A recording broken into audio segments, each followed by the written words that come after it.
Okay. Welcome to the CCWD regular board meeting Wednesday, September 25th. Would you please rise and join me in the pledge? I pledge allegiance to the flag of the United States of America and to the republic for which it stands, one nation under God, indivisible, with liberty and justice for all.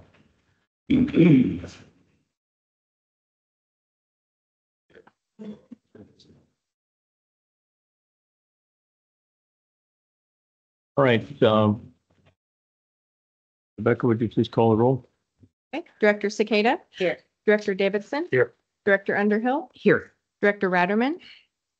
Here. And President Thomas. I am here as well. Where's Scott? Scott is, looks like he is in the dark. You're backlit and look like you're in silhouette, Scott, but anyway, we can go. Okay, I have a just a quick announcement to make. I'm attending this meeting under the provision of AB 2449. I'm attending remotely under the just cause while on official business travel. I'm at the JPIA office in Roseville. I'm missing our 1 o'clock meeting, but I'll be in for the liability program at 3 o'clock. So I will be here from 1 to 3 today. Thank you. Glad you could make it. All right, item number 2, public comment. At this time, members of the public may address the board on any non-agendized item. Public is encouraged to work through staff to place items on the agenda for board consideration in the future. No action can be taken on matters not listed on the agenda, and comments are limited to 3 minutes per person. Does anyone here or online wish to address the board? Come on up.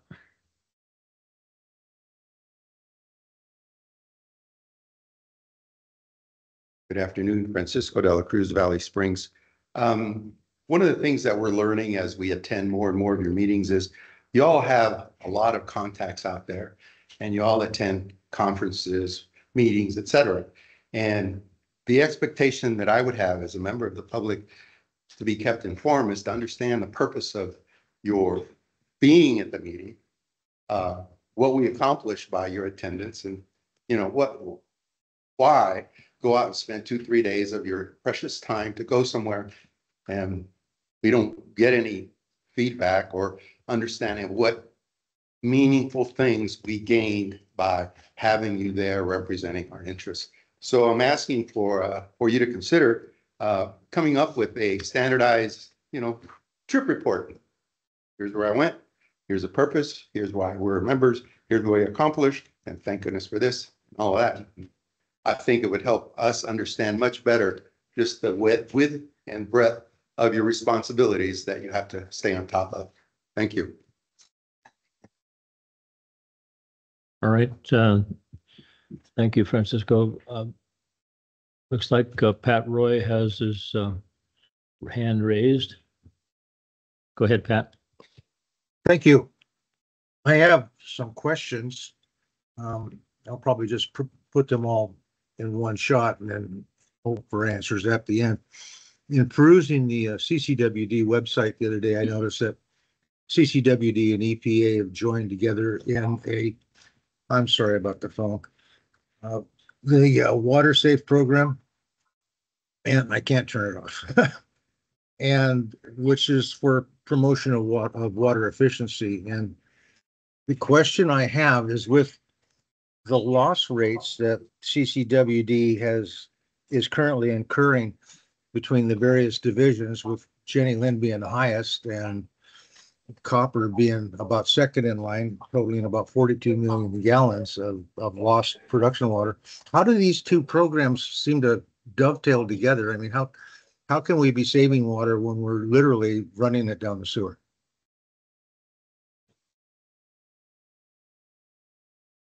Pat, you understand it's not an agendized item. We can't have a discussion. You can certainly ask these questions. We can take it under advisement, but we can't have a discussion if it isn't agendized. You understand that? I'm sorry, I was trying to shut down that other phone. And I missed part of that, so I may have to go back and review it if you don't want to repeat it. So we can't provide detailed responses to questions in public comment. So if we can follow up with you though. Okay, if you would do that, I'd certainly appreciate it because it has a tremendous impact on our rate structure when we're losing just between Copper and Jenny Lynn, somewhere between 1.7 and $2.1 million a year in water revenue that we're not being able to build. I think that your calculation may be a little bit off, but we can respond, but, Thank you. all right. That was it.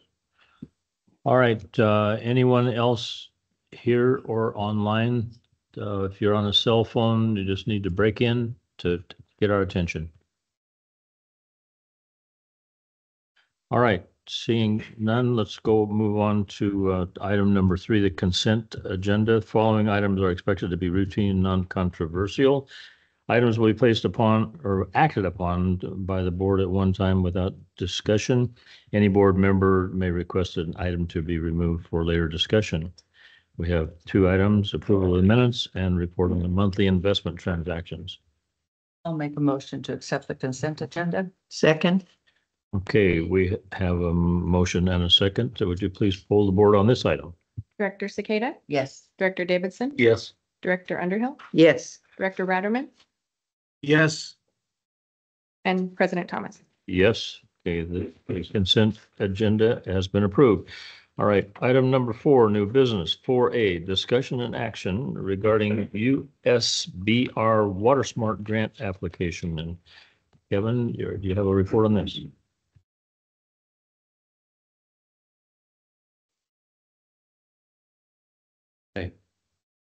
Good afternoon. I was here to talk about a grant application that we want to submit to Bureau of Reclamation for our Timber Trails tank project. So the existing 52,000 gallon redwood tank was originally built by the Boy Scouts for a camp at Timber Trails. The tank resides on U.S. Forest Service property. And the access to the tank is via the Valley View County Road. It's a dirt road going up to the tank. The tank feeds customers in our Evans Pass service area, the Timber Trails, RV Park, and then some customers along Avery Street Branch Road. The issues with the tank is it's currently undersized, it's in poor condition, it's leaking very badly, and it's in a high fire zone area. And then also the pump station that feeds the tank on Timber Trails, on Avery Street Branch roads, it's undersized. It doesn't have any controls and no backup power. So the proposed project would include installation of a new 120,000 plus gallon tank, and then upgrades to the pump station. So there's the grant opportunities through the Bureau of Reclamation WaterSMART program. It's a very popular program with water agencies. I don't think we've ever applied to it before. So this is a good opportunity to try a new funding source. The grant would provide matching funds 50-50 for the project. The grant allows for project costs up to $6 million. And so we could get up to $3 million in matching funds. Our current engineer's estimate is about $3 million for the project, but that's a high level estimate. We haven't really dug into all the details of the design. So we want to make sure that we submit a budget to the reclamation that's got enough contingency in it that if the project cost exceeds the current engineer's estimate, we'll have enough money in the grant. So if anybody has any questions, the request is to submit the application. Oh, okay. I thought you were asking for questions. Okay, go ahead. Yeah. Okay. Well, I want to know if this was included in CIP of any kind or. Yeah. We have the project 11083, which is for tank rehabilitation. So this has Wallace, timber trails tank in it, and the clear well. And then it's passed, there's $6 million over the next 4 years in that project to cover these tank projects. So the more grant money we got, the more opportunities we have to do more rehabilitations. And this one tank will be sufficient for timber trails? Yeah, the existing tank, the proposed tank is be more than twice as big as the existing tank. And that'll provide fire flow to the area. And then the upgraded pump station will also make it so we can refill the tank quicker in the event of fire. Do we know how much money is in the USBR Reclamation WaterSMART program? Is it a well-funded?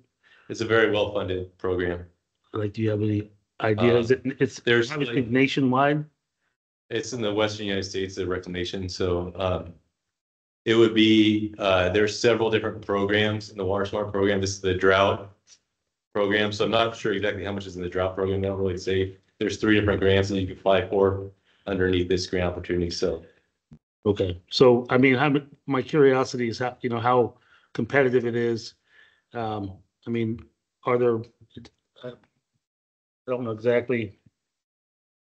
I mean, is that a disadvantaged area? Is it a disadvantage? Does any of that matter? Yeah, the Avery area is disadvantaged. So we qualify at a disadvantage. We qualify because we have a nexus with the New Maloney's Reservoir. So that's a big point that reclamation likes to have projects that water savings that comes out of this project would end up in New Maloney's. And then water storage, increasing capacity, something they're looking for. So this grant allows us to increase the capacity of the tank. A lot of the other grant opportunities like the hazard mitigation doesn't allow you to increase capacity at all. So this project is actually pulled from the last Redwood tank project for that reason. Also, the BCA, the benefit cost analysis didn't pencil out. Will this project also help us in our argument regarding saved water? It equals storage in New Maloney's? It certainly would help make the conserved water argument. Yeah. Okay. Yeah, we're losing. It's pretty steady flow out of that tank, so we're probably losing millions of gallons a year out of this tank. Director Cicada, did you have a question? Yeah, I read it here, but I just want to confirm we got the information on this grant from the consultant we hired to look for grants for us, right? Yeah, that's correct. She's Okay. pointed this grant out. She's pointed out a couple opportunities to us, or a few Okay. opportunities to us, and then we kind of go through the qualifications, say, we know this kind of matches more in detail than she knows. And So we so, looked at WaterSMART before. It's been around for a long okay, time. I just wanted to make sure it was a Yeah. consultant, because that's a good thing since we. Yeah, she's are paying working on her. she's working on the proposal. We had her start on it because we're on a really close deadline to do October 7th. And so if we do not secure the grant, the fee of $24,625, we'll have paid that anyway because we're paying it to the consultant. However, if we do secure the grant, we could get up to 50% of that back, correct? Yeah, that's correct. We could get $12,000 back on the grant for that. So the financial consideration at the worst case, if we didn't get it and submit it, is $24,625 out of the engineering budget. Is the other part considered a match, or is it matching? All of it is matched. Yeah. And even that, because we did. It says talk that about Director we Skinner. I could think get it. even if we don't get it or get a portion of that reimbursed, I think it's money well spent because it'll create kind of a template for us to use for future water. We have it grant budgeted, so applications. that's good. No adjustment needed there. So I agree with that. I just want to make it. No, that was it. Thank you. I'll move for acceptance. Second, Does Russ want to say anything? He still can. I can talk at any time I want. Yeah, he's the boss. I just wonder about this, the fee for Lindstedt. Does it only, the 24,625 only covers the grant application? There'll be, if we're successful, there'll be grant administration. Would that be done in-house, or would Lindstedt continue to do that? So we don't have to use her for that. We're budgeting money in our proposal for grant administration. So as with all these items, the construction contract, the engineering services and grant administration, we brought back to the board for approval of the contract if it's over the thresholds. All right, I look with favor upon this. So we have a motion and a second. Do you have public comment on this item?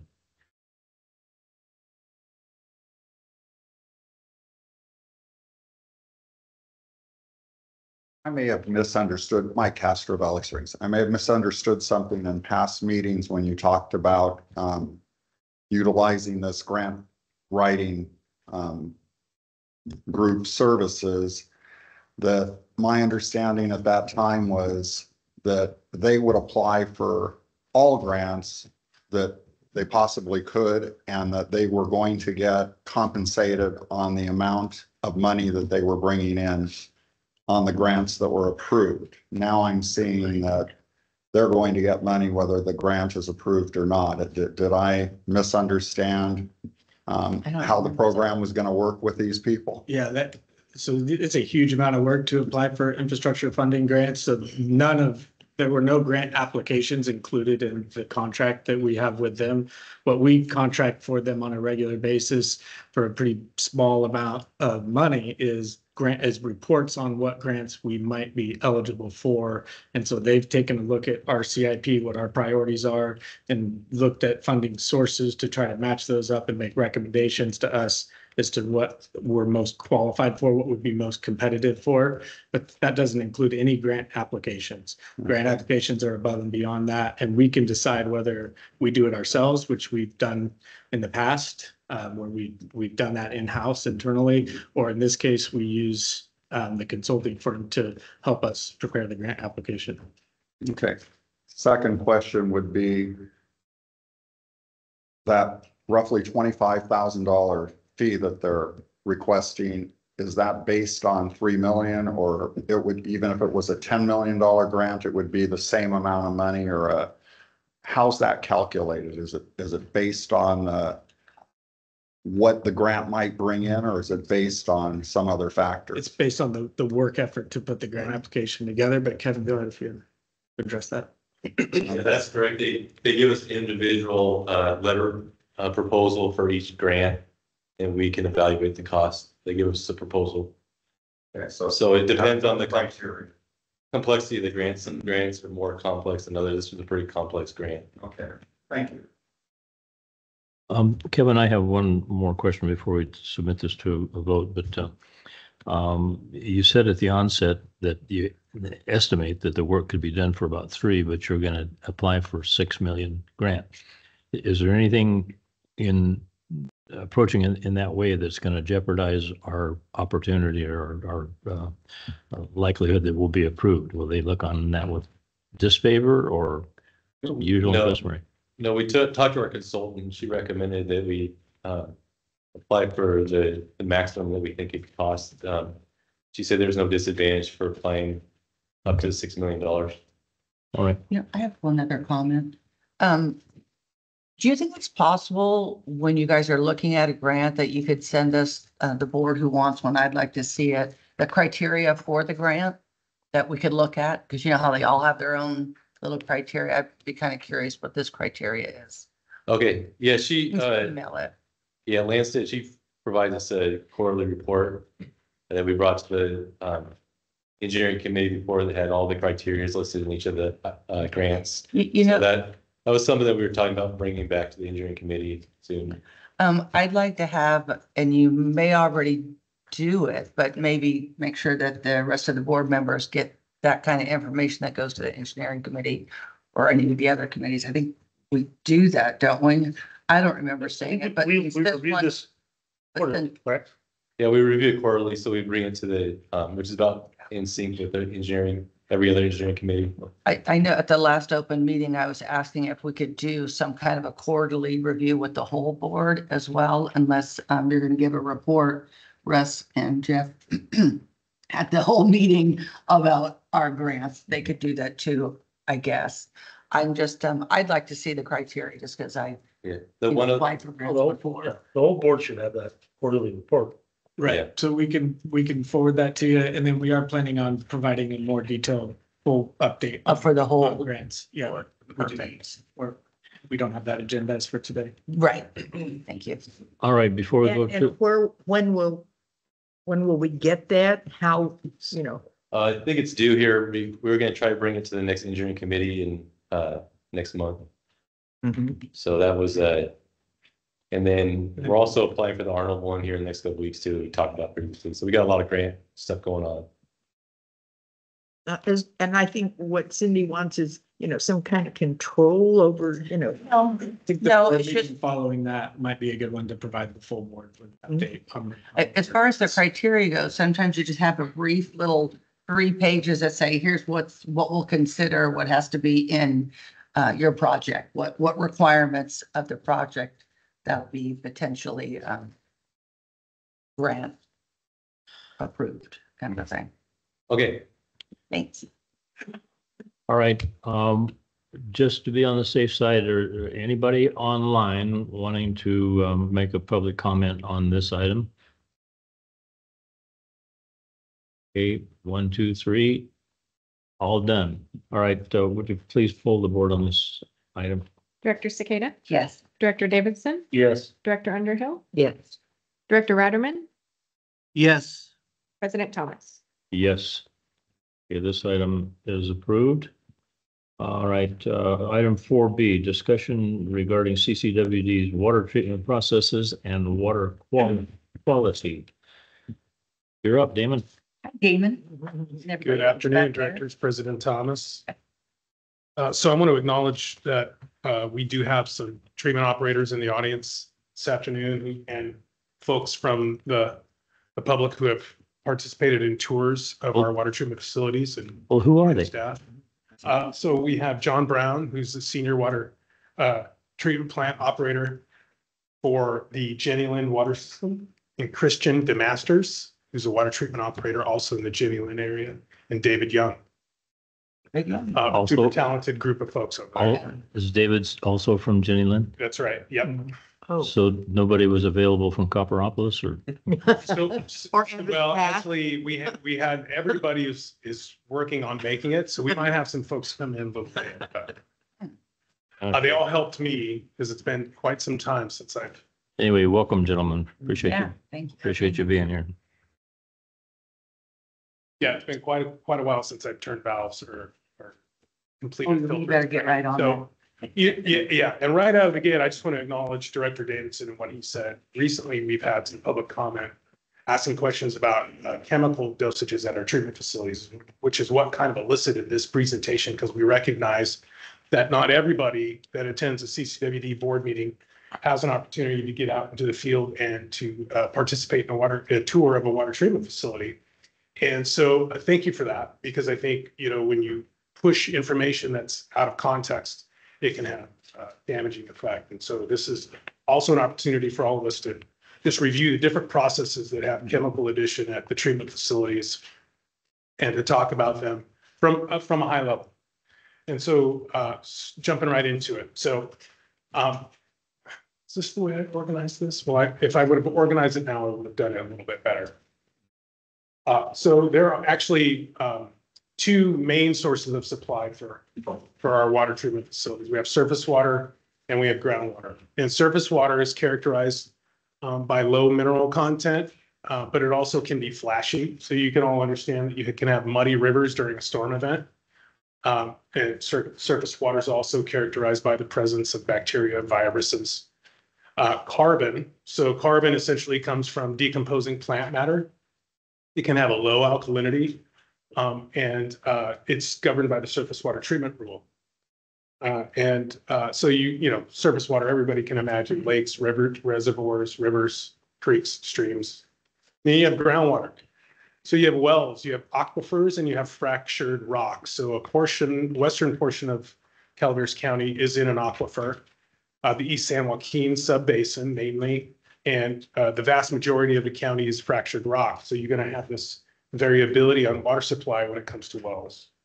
Wells are generally characterized by little to no bacterial content, but high mineral content and high hardness and alkalinity. So you can all imagine well water, you're going to smell sulfur, you're going to have calcium deposits, and you're going to have to contend with minerals. So these are the 2 sources that we're dealing with here at CCWD. 5 out of the 6 systems that we operate are surface water. And the one groundwater source being over in Wallace. So sources of our surface water supply, New Hogan Reservoir and White Pines Calaveras River watershed water, Bear Creek, Middle Fork of the Moke, and then the Stanislaus River watershed. So this is an image of the Bummerville Reservoir in West Point. This takes Bear Creek water, and CCWD can also push Middle Fork of the McCollum River water into this reservoir as needed. So groundwater, like I said, Wallace Lake Estates, we have a couple wells over in Wallace. These are under the somewhat administered under the Sustainable Groundwater Management Act, or SGMA, which was brought into law in 2014 and governs how the state manages groundwater aquifers. So two of our surface water sources, now let's complicate things. So two of our surface water sources somewhat act like groundwater sources, and that happens to be in the Jenny Lynn Rancho Calaveras area and in Copperopolis. So we usually say both surface water sources have the presence of iron and manganese, but generally what we have to work with at our treatment facilities is manganese. So manganese shows up as a black stain. Obvious, I think everyone has seen in Copper and in Rancho when CCWD has a main break, or when there's a fire, or there's a sudden onrush of water demand, the water changes color, blackish, reddish. And that's due to the presence of iron and manganese. And it's something that our operators, John and Christian and David, and John and his team over in Copper work and fight, for lack of a better term, every single day. So we're looking at presence of manganese in the raw source. So for example, for July of this year, the average sample for manganese in the raw source was just under 1 milligram per liter. So that's, so I like John's analogy. If you do the red solo cup kind of image, so a milligram per liter is equal to a part per million. So if you have 1 million red solo cups, you have one that has manganese in it, and that's affecting your water supply. So it's really hard to filter out. It's soluble. And so what we do is we use ozone gas to make the soluble manganese insoluble. It turns into manganese dioxide. And the benefit of ozone gas is it also kills any bacteria or virus that is in the source water or in the river water. So you're looking at an image of the Jenny Lynn Water Treatment Plant ozone towers. So we generate ozone gas by blending air with liquid oxygen and then running that through an electrical system. And so there's an electrical. Yeah, go ahead. What kind of viruses would be in the water? Oh, you're gonna. It's like something we would know or not. I guess you know, it's a virus. Giardia is a virus, right? Cryptosporidium, Giardia. What's the beaver fever one? Is that a virus too, or is that a bacteria? What's that? Salmonella. Salmonella, yeah. So interesting. Yeah, and there's actually action plans associated with different viruses. So there's a Cryptosporidium action plan that our treatment operators have to complete an analysis for monthly.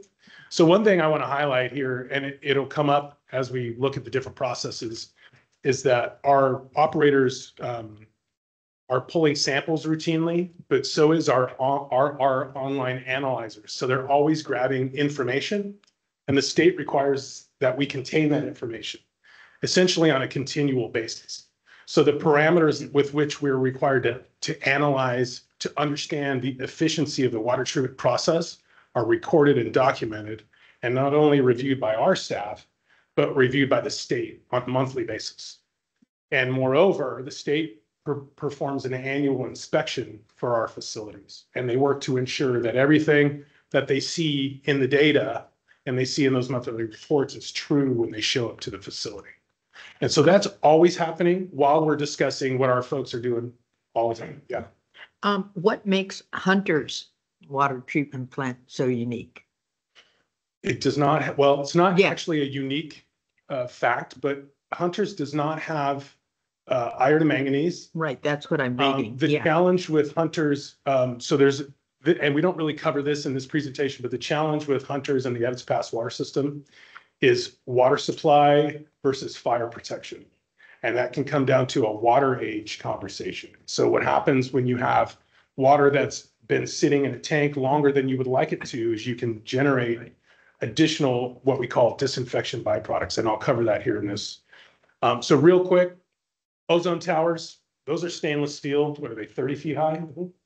Yeah, and so water flows, they're baffled. So there's a baffle in both of them. Water flows up one side and down the other side, and there's round pumice stones set like a tree, if you can imagine, branches of a tree with these pumice stones inside that are pushing out just really fine bubbles of ozone. And it's trying to get as much surface area around the water molecule as it can. So the water flows against the bubbles of ozone into the treatment facility. Ozone is measurable. It poses more of a safety threat to our operators than it does to the water supply, because it off gases and it disassociates really quickly. So here's an image of the Jenny Lind water treatment plant filter, one of the filters. Some of you have seen this before. So this is the staining from the iron and manganese. I want to apologize to our friends in Wallace, because in this presentation, I focus on manganese use at copper and Jenny and the presence of manganese and copper, but I don't really touch upon Wallace, which we use permanganate, the chemical used to help us remove manganese at Wallace also. So this is another chemical that we talked about, ozone, a gas that we create on site. And then we use sodium or potassium permanganate, which is a chemical that we purchase to help us sequester manganese out of the system. And we use this in 0.0 milligrams per liter dosages. So if you had 1 million red Solo cups, you would have maybe a quarter of one of those would be full of this chemical used to remove the manganese in the water supply. So it's really effective. The challenge, as you guys can all recognize who live in those areas in Copper and in Rancho, is manganese likes to go back into solution and make friends. So we can remove it, we can turn it into a solid, and we can filter it out with our filters. So what you see in this image is the water is going to flow down through a multi-level filter, and it has carbon, and it has sand, and it has coal, and then it has rocks. It's essentially an accelerated natural process. But what happens is the manganese that's still, that little bit, that 0.00 whatever of manganese gets out into our distribution system, and it finds itself. And then it settles in the bottom of our mains and in our tanks. And then all of a sudden you have a surge of water demand, and it stirs up say an 8-inch pipeline. All of that manganese goes back into solution and right into somebody's tap. They come home from work, we had an emergency, they turn the tap on, what the heck? My water's dark red. So we acknowledge that, we recognize that. We're constantly working to flush our system and to remove and reduce the presence of manganese as much as possible. Just real quick, David, Yeah. in regard to the manganese, it is not toxic. No, there is a secondary, what's called a secondary MCL, maximum contaminant level for it, which is 0.05 milligrams per liter. Now, is that due to health, or is it? No, that's due to aesthetics? That's correct. Just aesthetic purposes. So it has color. I don't want to drink this colored water. I understand. I Yeah. just want people to understand. I mean, I took manganese this morning. Yes. You know, I probably don't need to, but. Yeah, right. Yes, the secondaries are always for aesthetic But purposes. just another thing before, I don't want to sidetrack. Also, is there a standard parts per million? And is that what you were just talking about? Right. And but once again, that is purely an aesthetic, not a health, it's not a health hazard. That's correct. So for example, if we had exceeded the 0.05 parts per million in the water supply, we would report that to the state, and the state would report that in our annual report. We would say secondary maximum contaminant level exceedance manganese. And that's another thing. I'm glad you brought that up. It allows me to touch upon our annual report. So our annual report will have a breakdown of all of the constituents in the water supply. And if they're not there, it's because they're not detected in the water supply. So if you see a list of minerals, sulfate, sodium. Well, that was a big part of the discussion in the ridiculous online thing, was that they're not even checking for these things, which obviously that wasn't the case. That's correct. If they don't exist in a report, they're not detected.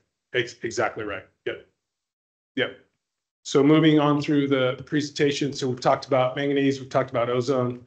Just want to acknowledge, it's kind of a little bit hard to see, but in the image in the center, upper center, See all those are all little vials. And those are vials that represent a different location throughout the water treatment and distribution system. So water treatment process, distribution system, how many are there?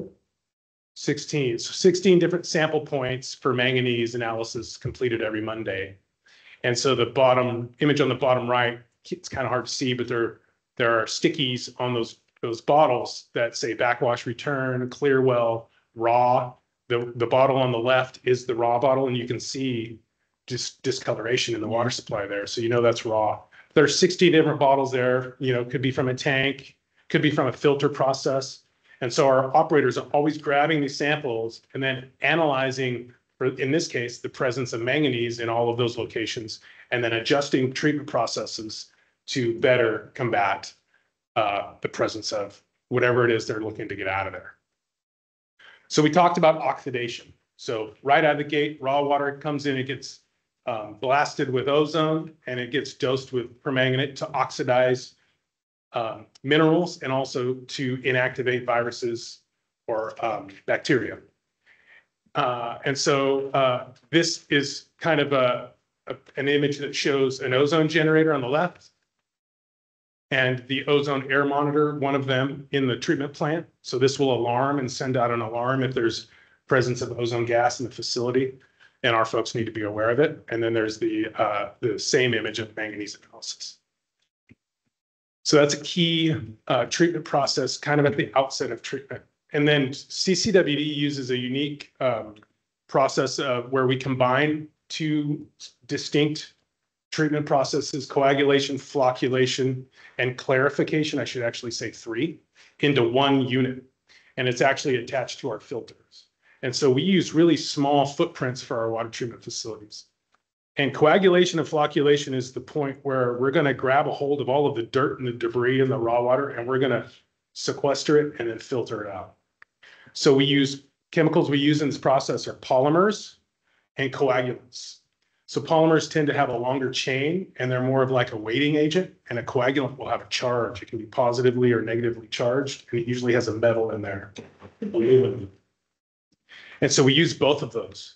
And what's really interesting, this is where the treatment process gets really interesting to me, is that image on the left, it says ChemTrack. That's called a streaming current detector. And we have these at all of our surface water facilities, and they analyze the ionic charge of the water supply, and then they dose coagulants and polymers to adjust that charge to neutral.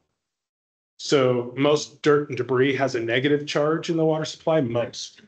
And so what happens is this analyzer, there's a piston and there's a water sample that's constantly being analyzed by a piston and sending an electric signal back to this piece of equipment. And then this piece of equipment speeds up or slows down a chemical pump that doses coagulant or polymer.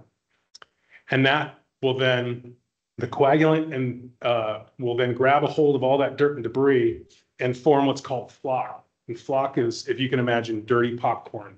Dirty, floaty popcorn, and all of these coagulants just grab this dirt and it starts to float out of solution. And that's the coagulation / flocculation process. It's called flock. And we take all of that and we sequester it through a clarifier that adsorbs. It's called an adsorption clarifier with a D.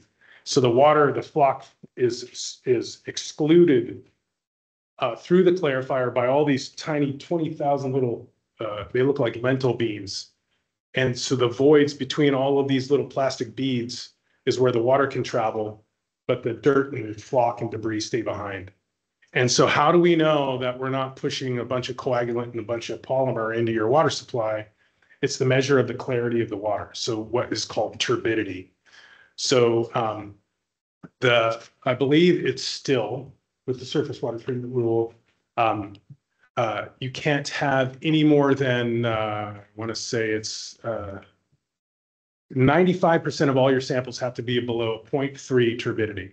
And these guys, hats off to you all, are putting out a 0.017 turbidity out of the genuine water treatment plant. So you can have samples over a 0.3, and bottled water is generally what is bottled water? I've seen distilled.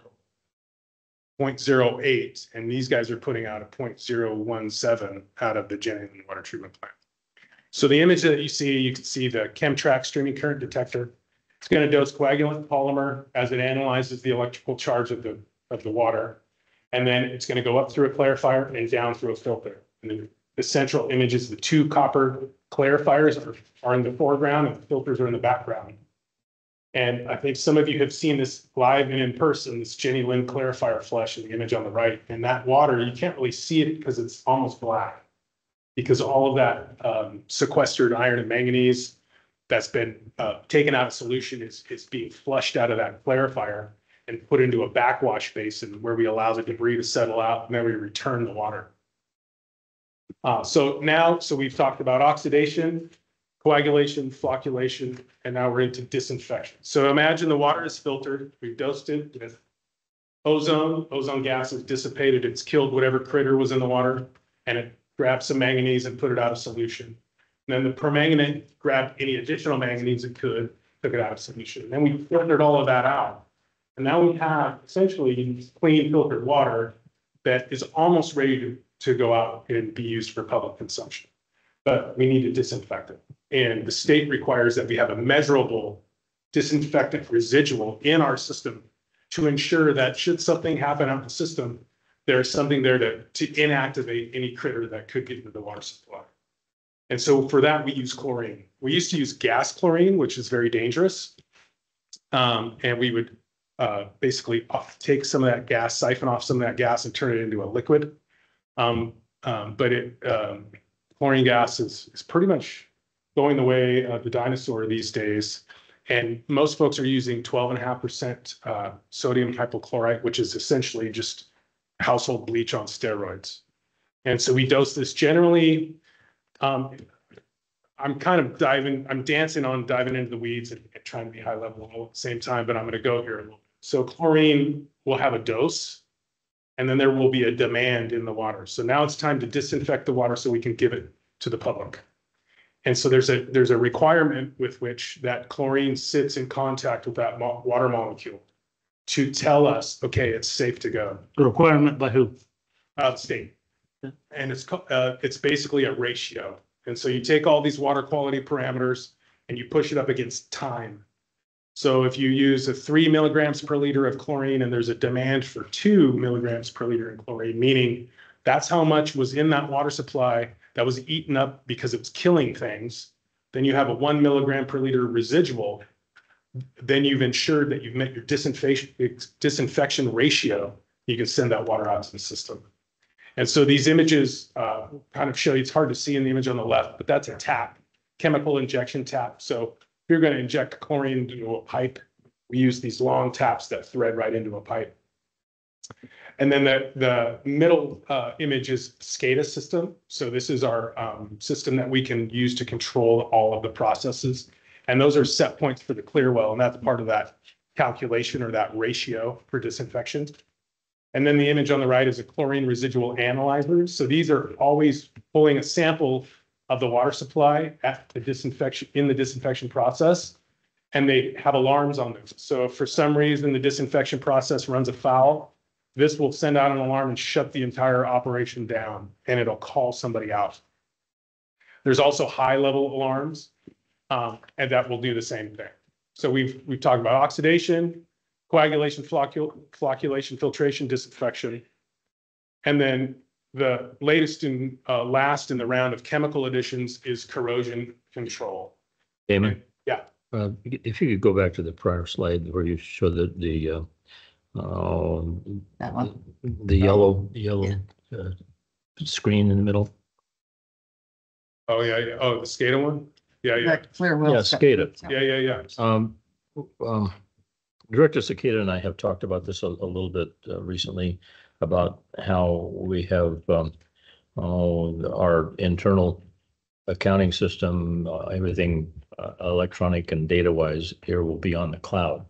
We were wondering, but this isn't on the cloud. This is on server on premises. Service within the facilities, so you would be able to continue even with a power outage on our standby generators. You can process water, treat it, and continue to operate. Correct. Okay, good. Yep. Yeah. So real quick, there's SCADA, and then there's the program and the brain that runs the treatment facility that SCADA interacts with. And then there's the desktop that we can interact with SCADA and the brain from. So basically the treatment facility is its own island when it comes to access, but we can access the integration component remotely. And so if we want to jump into SCADA, we can do so remotely, but some of us have different rights compared to others.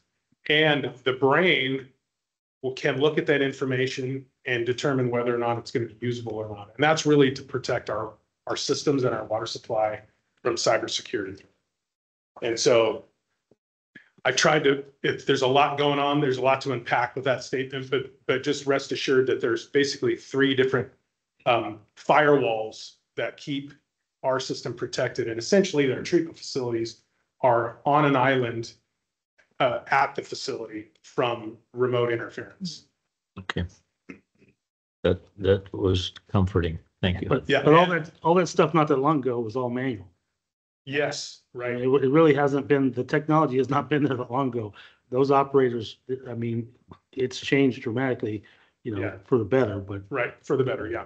And one of the exercises that's really interesting is to manually operate it. Because sometimes you have to, because you can imagine it's just a giant living, breathing organism essentially, and there's all these different parameters that can run afoul. And so you have alarms, or you have issues that can occur maybe once every 5 or 6 years.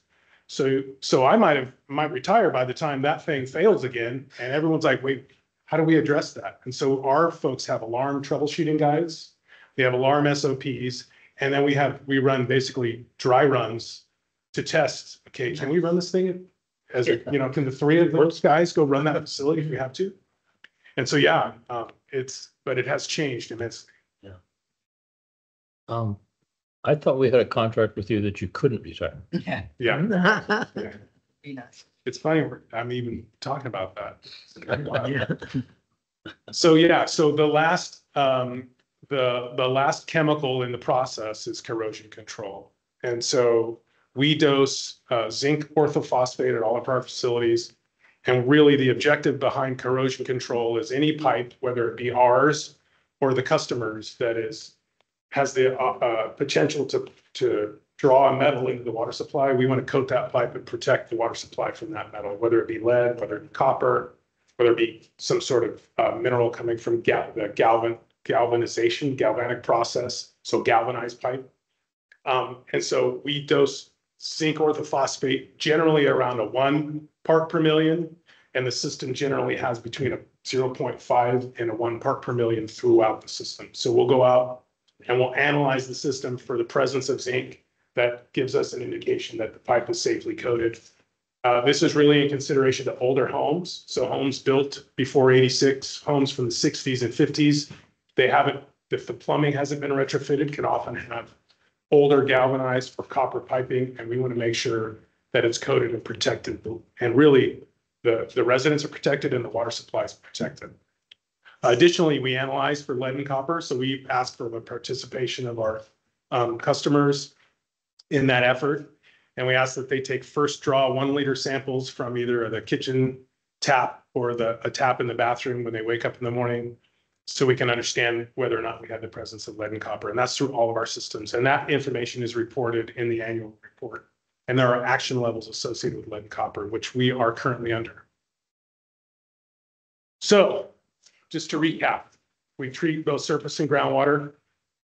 We use chemicals for 4 processes: oxidation, coax, flocculation. There should include filtration in there, disinfection and corrosion control. And then the did you know is Hunters, West Point, and Sheep Ranch do not use chemicals in the oxidation process. So there are different things going on there. And then Wallace is also uses permanganate. And incidentally, the mineral content in the Wallace mills is very high for manganese and for iron. And then all chemicals are NSF approved. So the National Safety Federation, I believe. Oh, sorry, Science. Thank you. So there's NSF 60 and NSF 61. So 60 is associated with the chemicals, and then 61 is associated with the equipment. So it would be the paint on the filter, the paint on the storage tank, the bolts used in the filter, the gasket material, any of that would be covered by NSF 61. And then each chemical has a measurable residual, and like I talked about for coagulants and polymers, that's turbidity, or the efficacy with which we're filtering the water. And you can see that turbidity right there at 0.017, the flow rate of 40.41 liters per minute. And then the other filter has a turbidity of 0.022. Really, really clean water. So this is kind of just to bring you on a quick tour of 3 different treatment facilities, the Jenny Lind system in the left. Hunters, you can see that screen in that image. That is that clarifier that I was telling you about that has all those beads that are sequestered underneath that screen, that you can see right through that water down to the screen. And then copper in the image on the right, a little bit of both, kind of a mix. Somewhat clear, but it does have the presence of manganese in the supply. And then disinfection byproducts. Didn't want to leave this topic untouched. So disinfection byproducts, in our case, they're associated with the reaction between chlorine and carbon. So carbon is naturally occurring in our surface water. It shows up from the decomposition of plant matter. And then when you dose chlorine, carbon reacts with chlorine to form what's called trihalomethanes and haloacetic acids. So one trihalomethane is chloroform and one haloacetic acid is chlorite. And so these are regulated. So Jeff talked about secondary maximum contaminant levels. There's also primary maximum contaminant levels. And these are regulated in the parts per billion. So for total trihalomethanes, that's 80 parts per billion. So if you have a billion red Solo cups, less than 80 of those can have trihalomethanes in them. And then for haloacetic acids, it's 60. And so all of our systems are in compliance with THMs and HAAs. However, our Evans Pass system did have a hit in 2020, and we're still working to have that compliance order, it is called, lifted from the description of our water system. So while all the samples are great and there's no exceedance in any form, the state still acknowledges that maximum contaminant level exceedance from 2020 and makes us report it out. Do you know what caused that? It's so. Too in depth? Okay. Okay. Let me see if it goes to the next slide. Oh, here we go. So the greater the presence of total organic carbon, coupled with the greater the presence of chlorine, and the older the water, the higher the level of haloacetic acids and total trihalomethanes. And so during that time period, we weren't having a lot of water use and we weren't turning the system over as quickly as we could. And so part of the change to bring us back into compliance was to unidirectionally flush. Let's flush all that water out. Let's make the water younger. Let's run the plant longer at a lower flow rate to make younger water throughout. And let's also analyze ways we can improve the treatment process and the distribution system so that it doesn't happen again. Was any of this stored in one of our tanks? Could the tank have had a problem as well? Well, so yeah, so 12 tanks up in the Evans Pass system, we are going to struggle with water age in some of those tanks. It's because of their size. Right. They're Yeah. too big. So this goes back to that initial conversation of fire protection, water quality. You want to have a lot of water ready for fire protection, but you also want to make sure that it's wholesome water and it's healthy water. So there's this constant battle between fire protection and water quality, and it's somewhat unique to where we live. Right, but the haloacetic acid, it's a byproduct of chlorinating the water Right. and storing it too long. Right. But, I mean, the whole chlorination of water, when people talk, I wish they didn't have chlorine in water. Chlorine has saved more billions of people's lives throughout eternity. Yeah. Yeah. Yes, we've been using it in the state since 1908. I think is what it is. Yeah, 1908. Yeah. So it's cheap, it's measurable. So the threat of haloacetic acid, to my knowledge, nobody's ever gotten sick in Calaveras County, or to my knowledge, anywhere in California for it. It's another one of those things that maybe possibly somehow could, Right. but So it hasn't. yes, you would have to. But we train- still have to treat it as if it's a serious threat. Absolutely. Don't want to diminish the concern at all, but want to acknowledge the fact that you would have to drink about, I don't know, 10,000 liters over the course of a couple days for years for this to have a measurable effect. However, How many solo cups would that? that's a lot of solo cups. Yeah. So yes, water age is definitely a component. And effective coagulants and polymers help keep DVPs low. So when we use chemical addition, one of the things that we do is called enhanced coagulation. So there might be a conversation of, let's use just enough coagulant to ensure the process is effective. But the state actually asks us to use a heck of a lot more to sequester as much of that total organic carbon and as much of those precursors as possible. Our mission, protecting our water sources and supply and safeguarding the members of our communities. So hats off to you all back there. That's right. Thank you. Absolutely. Thank you. And hopefully this provided some insight into what we do out of the treatment facilities for those that can't attend periodic tours. Damon, I have one other question. You've said a couple of times that the source of the carbon is decomposing plant material, but how about all the carbon that's been created by the fires? I mean, Yes, great question.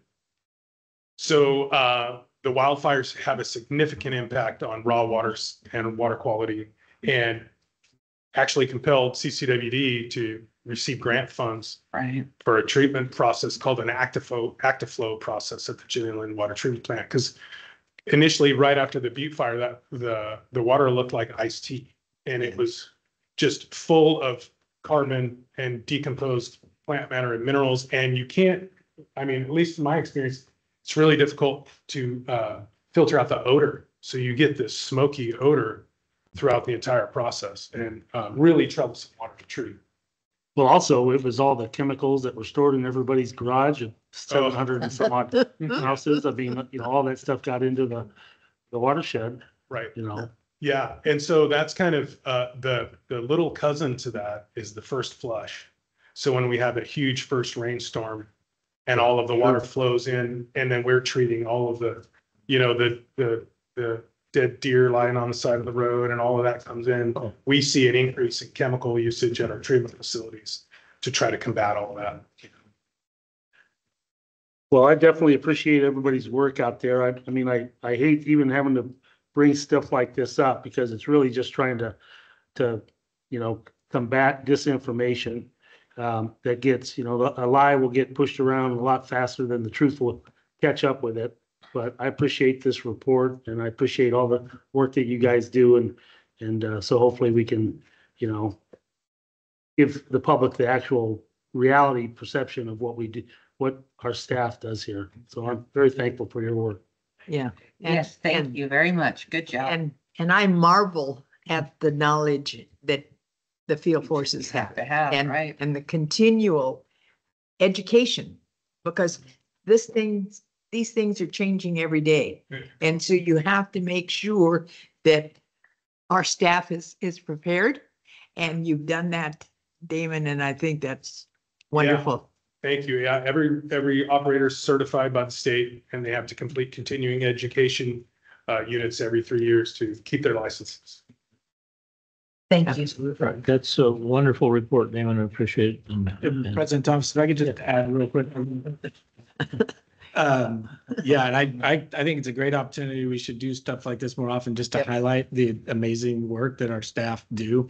I also just want to point out, the maximum contaminant loads that Damon mentioned, those are not set by CCWD. Those things are heavily reviewed and fought over. And there's a long process that goes into determining what those contaminant levels can be, and they're conservative in order to protect public health. So those levels that our staff are trained to comply with those aren't numbers that we make up. Those are numbers that are handed down to us from federal and state regulators that we have to now figure out how we get there. But there's a lot of regulatory oversight in addition to the work that we do, and we have to report out on meeting those regulatory requirements, and we do, maintain those reports on a regular basis, both to the public and to those regulatory agencies. So there's a lot of oversight here. Okay, I think that we have some public comment on this. Please come to the microphone and That way online listeners can hear you.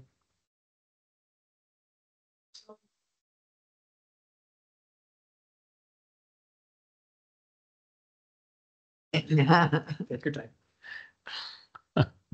Susan Ross, San Andreas, California. My question is, does Calaveras County water contain fluoride? If I recall, it's supposed to be 1 part per million. We do not dose fluoride. And can you explain to me why not? So any water system that is under 100, that serves less than 100,000 people is not required to dose fluoride. And so at some point in time, I would imagine in the past, CCWD would have asked its customers whether or not they would have liked us to dose fluoride or not. And I would imagine that we said that the majority statement was no. But it does help with children's teeth and enamel. Right.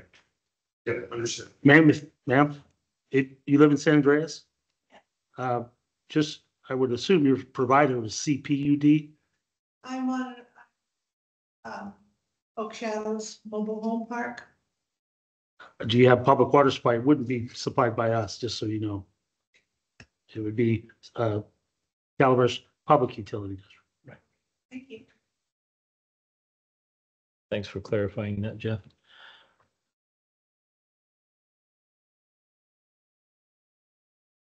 Mike Haskell once again. So the clarity numbers are excellent. How do they correlate with taste? So sometimes when I taste the water, it's taste stale. Sometimes when I taste the water, it has that like fishy taste to it. So how does the clarity numbers correlate with the actual taste of the water? Well, that's a really good question. So taste and odor are a whole other ballgame. So it is a different process. Well, so it's a result of different constituents in the source water, and filtration, and the turbidity is almost irrelevant when it comes to taste and odor. So there's something called taste and odor wheel that you can Google. That's really interesting. But there are constituents called geosmin that you can microfilter water, meaning push it through a pore that's less than a microgram in size, and you will still have fishy, musty, muddy taste. Generally, it's seasonal. So it's usually a condition of the source water, the plants that live in the source water, and it's most of the time going to be stronger in spring turnover or from fall to winter turnover when the reservoirs turn over, so to speak.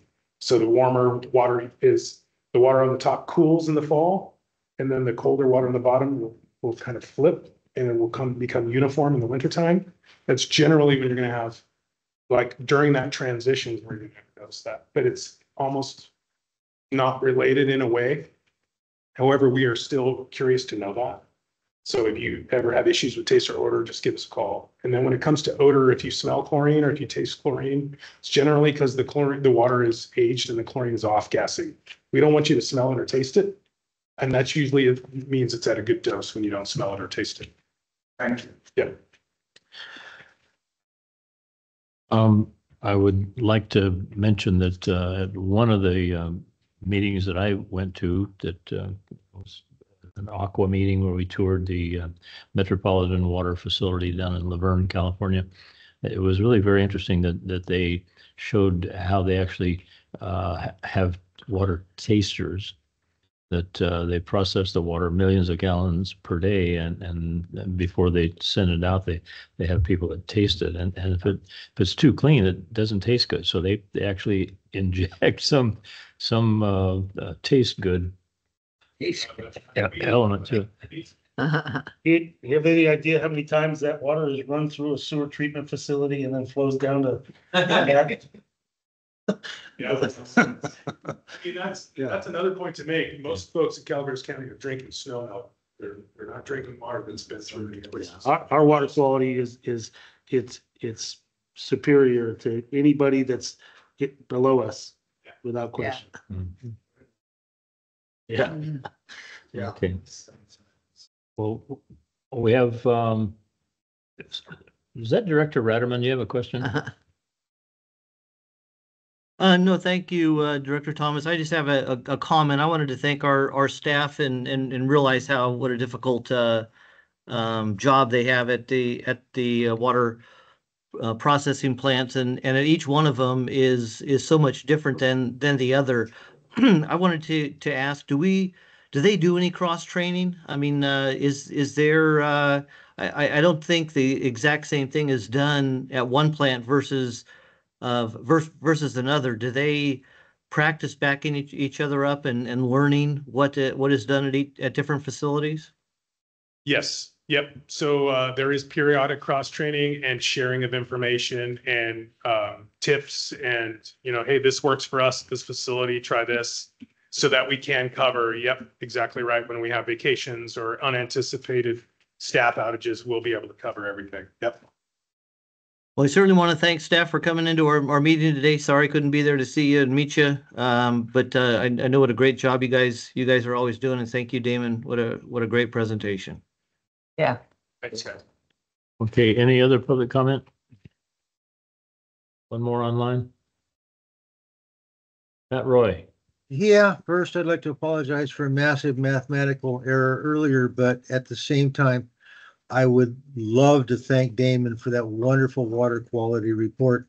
And I was wondering if he could enlighten other viewers as to how much impact the plumbing on their own homes can impact the water appearance and flavor and odor. Because I know it does, but I don't think a lot of people take that into consideration when they start condemning water quality. Thank you. Yeah, and acknowledge our customer service staff who are really on the front lines of that. So they receive so many calls, and oftentimes they have to navigate this very subtle conversation around customers' plumbing versus CCWD water supply. And so hats off to them for that as well. So thanks for acknowledging that. Yep.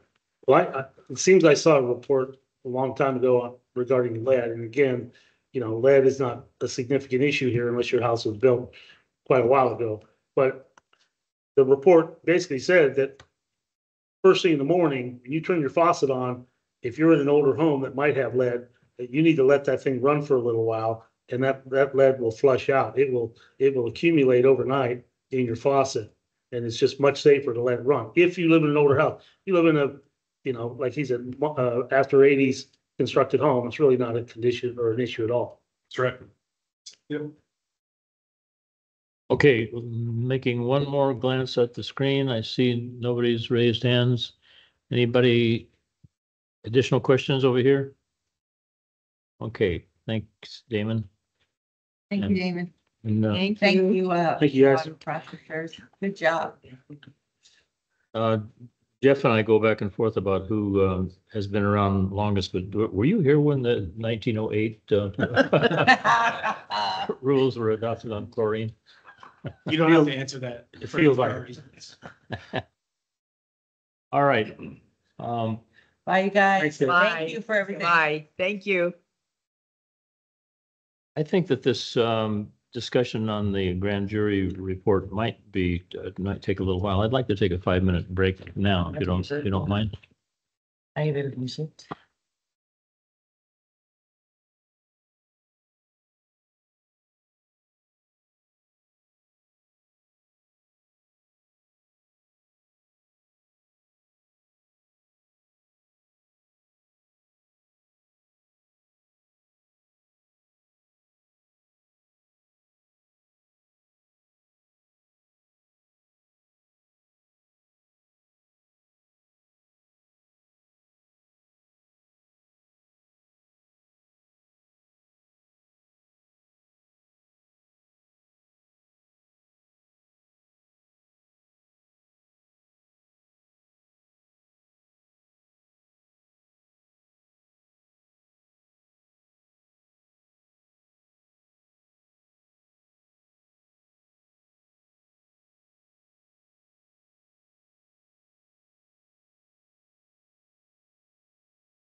Long here.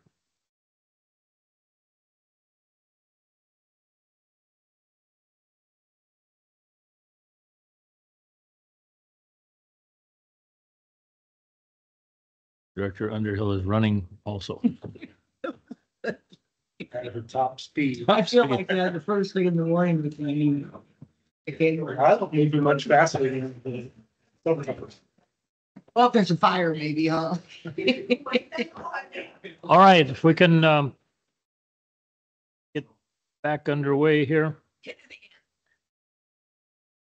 All right, we're down to 4C. This is a discussion and direction regarding CCWD's response to the Calaveras County 23-24 grand jury report. Michael Minkler. Okay, so I'm going to keep my presentation pretty short. We've discussed this at a few different meetings now. The findings and our response to the findings and the recommendation are in the agenda packet for today. We provided pretty detailed responses. Some of this we provided earlier. This is a kind of an updated version in some cases. So I think really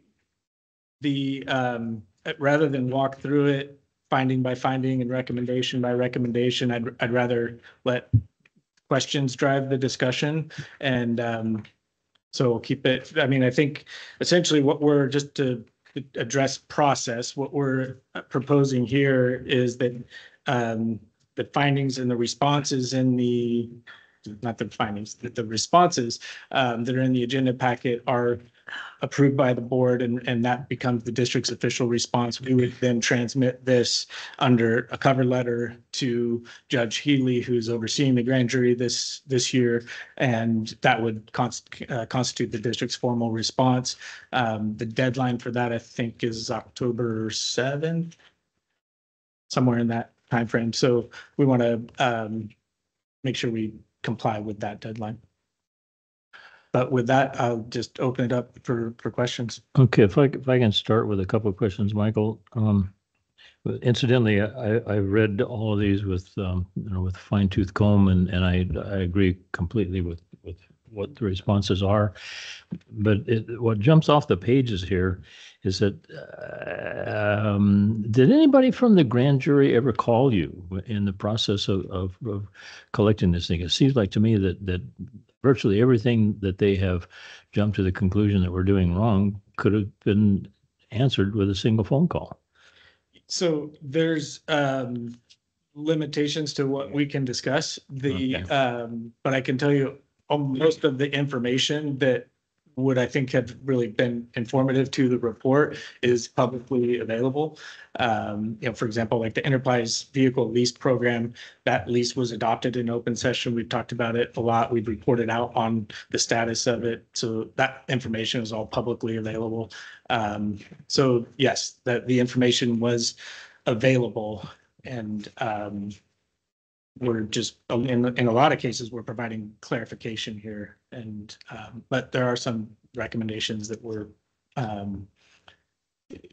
we're accepting and acting on. Okay, well, I don't see any addressing any attempt to address the like future grand jury analysis. There's just generally speaking, everything that they have identified as a problem, like you said, would be available if anybody would take the time to look for it. This, it just seems like a terrible waste of time on both parts. So that's all I have to say. Any other board comments? Go ahead, Jeff. You go first. I'll be next. Well, Jeff, you want to turn your microphone on? Yeah, I mean, just reading through it, I mean, I agree. I mean, the first issue was, pretty complex, and it's, you got to remember who the grand jury is. The grand jury is, they're not, they're just general members of the public, and they're being instructed by DA. But I just want to bring a couple things out. I mean, in our response on finding 1A, page 12, it's CCWD follows generally accounted standards and is audited every fiscal year by an outside certified public accountant, which we switch every few years. And that's a mandate, correct? And it's overseen by who? Well, we make those reports publicly available. But that's a state mandate of ours to be audited every year, because that's another thing that keeps coming up. You know, it's like, well, they need to be audited. And that was one of the recommendations that, you know, in the rate hearings and stuff was that, well, they have to be audited. Somebody's got to audit it. We do it every year, you know, by an independent auditor. And we make alterations to our process all the time based on their recommendations, you know, and as the laws change. And then I also saw one thing down here, and it's immaterial really, but a response to finding 2, page 12, regarding the lease program, you know, down at the very bottom of the page, it says, you know, we sell all the vehicles and keep the profit. That really should be equity, you know, not profit. So anyway, I also support these, our response. And, you know, I recall, I don't know if it's been so long, I can't remember if it was in the beginning or not, but we used to have a lone person that would attend our meetings back in the day. And it was, the grand jury would have to come in and sit at meetings. So it'd be a different grand jury member. And we couldn't figure it out for a long time because they just sit there and never really say anything. But we always had one member from the grand jury. Yeah, that they would did. Sit up there, and I think Was that only when CCWD was no, well, under it, or if they you just look at our didn't have history, what they were if doing? you look at the last 20 years, we've only probably even been acknowledged in the grand jury maybe 3 times. Okay, so there's 3 times, that's when they had No, somebody sitting. no, they just did it as a practice. It was part of their, they would come in and they would sit. I think what they had to do was they had to fulfill that requirement, not just with us, it was any other public agency. So, because that's really what they do, is they go and try to learn, you know, about the different agencies. But if you don't know, you know, what our rules and regulations are and the oversight that we have with the state, I can see where you could make some not, I mean, conclusions, but I mean, you really have to be at these meetings and understand the process and the fact that we did everything in open session. So anyway, I'm not making a recommendation to the grand jury, but it just seemed like that was a good way to understand what was going on. And it wasn't specific to CCWD. It was, they would have to attend a certain amount of public meetings of any kind, board of supervisors, fire district, whomever, so. Because think in terms of how hard it is just to get called to the grand jury and go through a learning process and, you know. Well, think about how CCWD hard it is for this board. Yeah, I was just gonna It say. takes this board Yeah. several years to Uh-huh, understand what the hell's uh-huh. going on, Uh-huh, you know, I mean, Yeah. except me, I got drafted. yeah. But I've been Does coming take a for a while. year and a half. I still didn't know. You're still learning. I didn't Yeah. know anything when I got on it. Thought I did. Yeah, I agree, with the responses that have been made. And, there was only one part that really gets to me, because, and this goes back to my, past life where I used to be a manager and I had to prepare evaluations, and that is a very key part of the job to me. And so I emphasize that, yes, you know, it's nice to say the district will work with supervisors and managers to ensure the timely completion of performance reviews, but there should be no question that that be a very valuable part of our operation. And, you know, I expect to see that. You know, one thing in regards to that, you're talking about the final one. Uh-huh. You know, I do think it'd be good for the board every once in a while to get it, I mean, pretty like the finance committee or the engineering committee. I mean, you know, I can't tell you, I know exactly everything that the engineering department, each person is doing, you know, and every once in a while it'd be good to have that review of each department and just to see how their current whatever the tree is that the Organization. the organizational chart. I mean, see how that's working or where it's lacking, Yeah. you know? Excuse me, didn't we address this before, Michael? Well, Not, we've yeah, changed the org chart multiple times. We've reorganized a few Uh-huh. times. And I think that's a good suggestion as it relates to organizational structure. What we can't get into is individual performance. No, I'm not talking about performance. I'm talking about job duties and, you know, what, so the board we can get understands, pardon me? Should we have a committee? Well, we have these, we already have the committees. I mean, you know, I'm just saying, you know, finance and public, In the organizational chart area? Yeah, I think that makes sense. Okay. No, not a separate committee. I think it makes sense. no, not a separate committee. We have committees that To the oversee executive committee. each of those Right. departments, and I think we can handle it there. But anyway, that's just a recommendation I Yeah. have. that's a valid one. Completely. Yes, go ahead.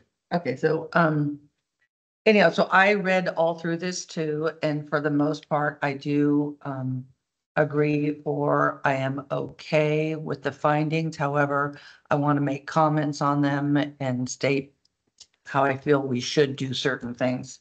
So regarding the rate study, that was my first rate study that I ever participated in, and I found it to be very, there's a lot to it, so I could see how, well, I had a hard time understanding a lot of it. So my comments today, I feel in your response, you responded appropriately. But my comments today, I would like to see, because there were a couple of hiccups, with some dates, I think. But I'd like to see a step-by-step procedure in the policy for how we handle rate studies in the future. For instance, our presentations, I think, were really good. But maybe there was too much information. I don't know. I mean, have we ever done a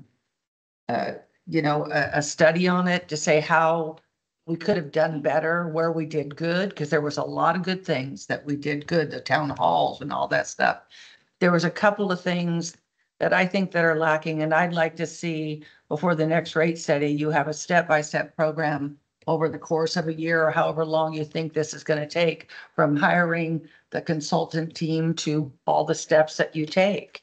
And that way we don't miss a step. For instance, mailing the postcards out for stuff.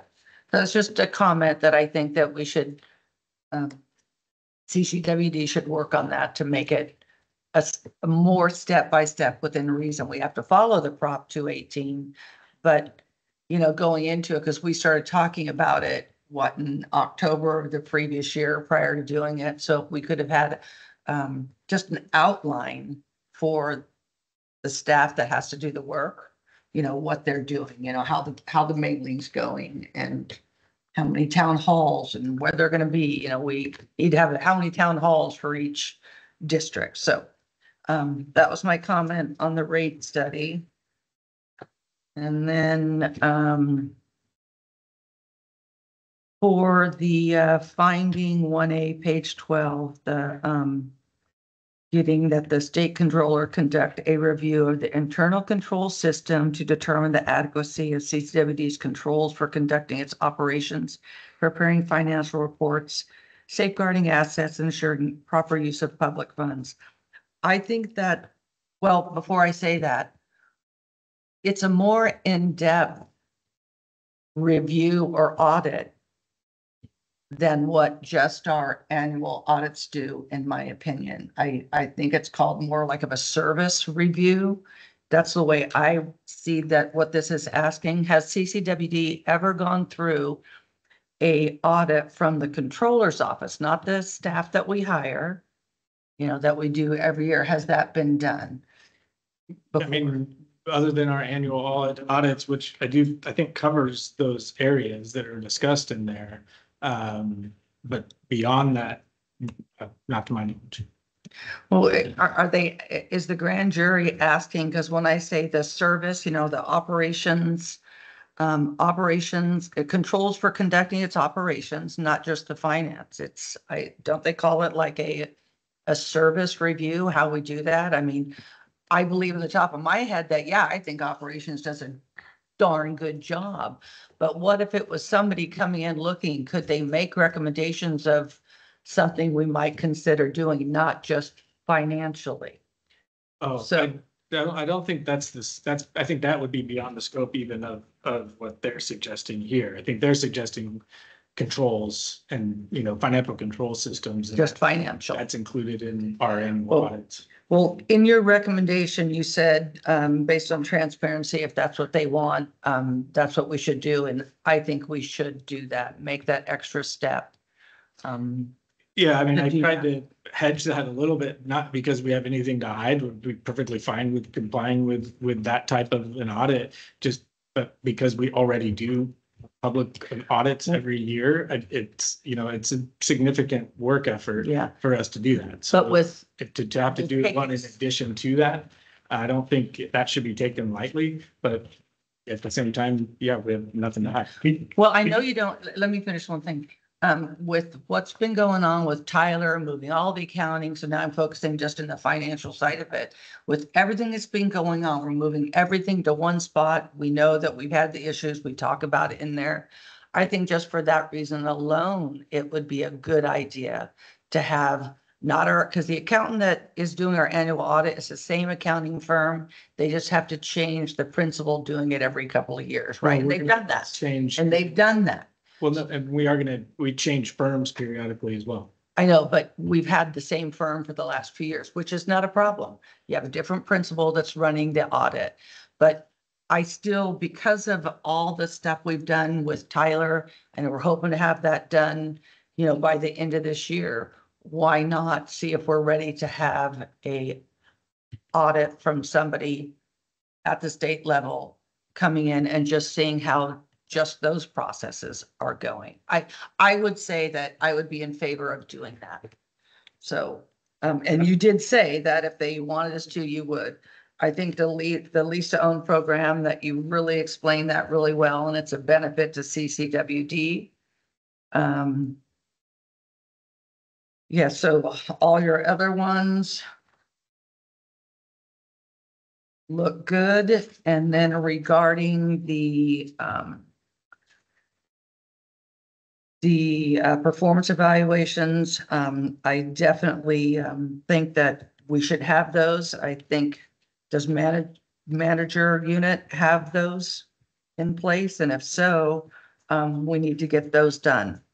I think those are really important for the evaluations. And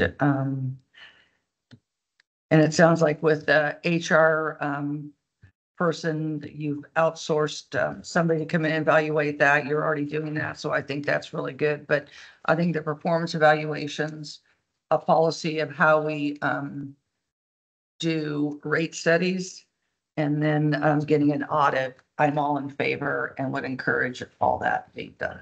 So that's my comment. Go ahead. One of those things, the first one you brought up, I kind of wanted to comment on that. I spoke with a board supervisor about this.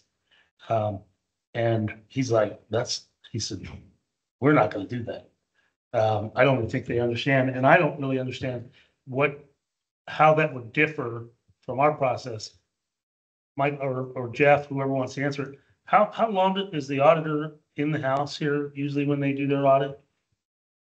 Well, they do it remotely now, but it used to be 3 weeks when they would actually have or more. So they would actually have a team. It's extensive, But it's very extensive.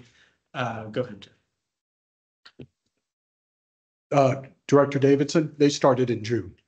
So they started working with finance in June and will continue working until the audit is done, which is, we're hoping to have it done in December. So it's a 6-7 month review of a number of issues, whether it's just auditing the financials, but it's also looking at our internal controls. Sure. And to follow up on your question regarding the use of auditors and how frequently we're looking at that, we are going to be going out for an RFP at the end of this audit process to go through a selection process for a new auditor. So we do go through that process. Okay.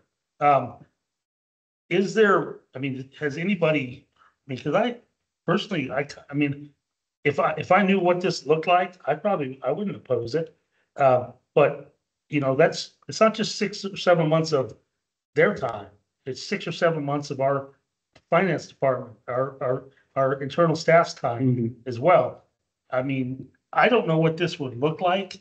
I mean, has it occurred ever in the history of anywhere? I've never been through that, the process they described here. But I've also never been through a regulatory process like that they don't charge you to do. Well, that's I what don't think it would just be. That's kind of what I'm just wondering. Is it worth an inquiry just for a clarification and just, I mean, we could take a look at whether, there's value that would, coincide with the cost. I mean, if it's something we can hand them our audit report and say, hey, take a look. Cause I don't see the state doing this. I don't think they do that. I've never heard of it. But I mean, I don't think we have anything to hide. I mean, we find flaws in our audit all the time. They tell us how to operate differently or do something and we fix it. That's the whole purpose of it. So I'm just curious if it does occur, and if so, what does it entail? We can take a closer look at that. And we could also add to this a reference to, because our audits, our annual audits are on our web page. Can we send them our audits and?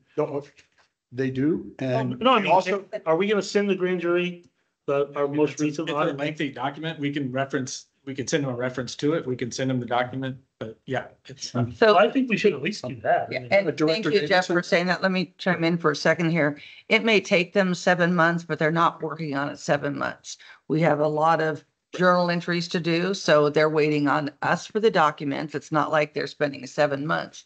And hopefully with this transition, there's less journal entries. That's what we've been hearing, right? So where these audits will be a lot quicker. And I would imagine, well, I would love to see what it's entailed, what they're asking for. Yeah, Because if it's duplicate information, then maybe not so much. But if there's something that they're looking in a few different areas, I'd like to know what those areas would be. And you mean our auditors or the state? no, like what the grand jury's asking for in here. I'd like to get a little bit more like what Jeff had just asked. What does that entail? And I would imagine the state, if we went forward, the state would hire somebody on their own choosing to come in and do whatever it is there. At our cost. Absolutely.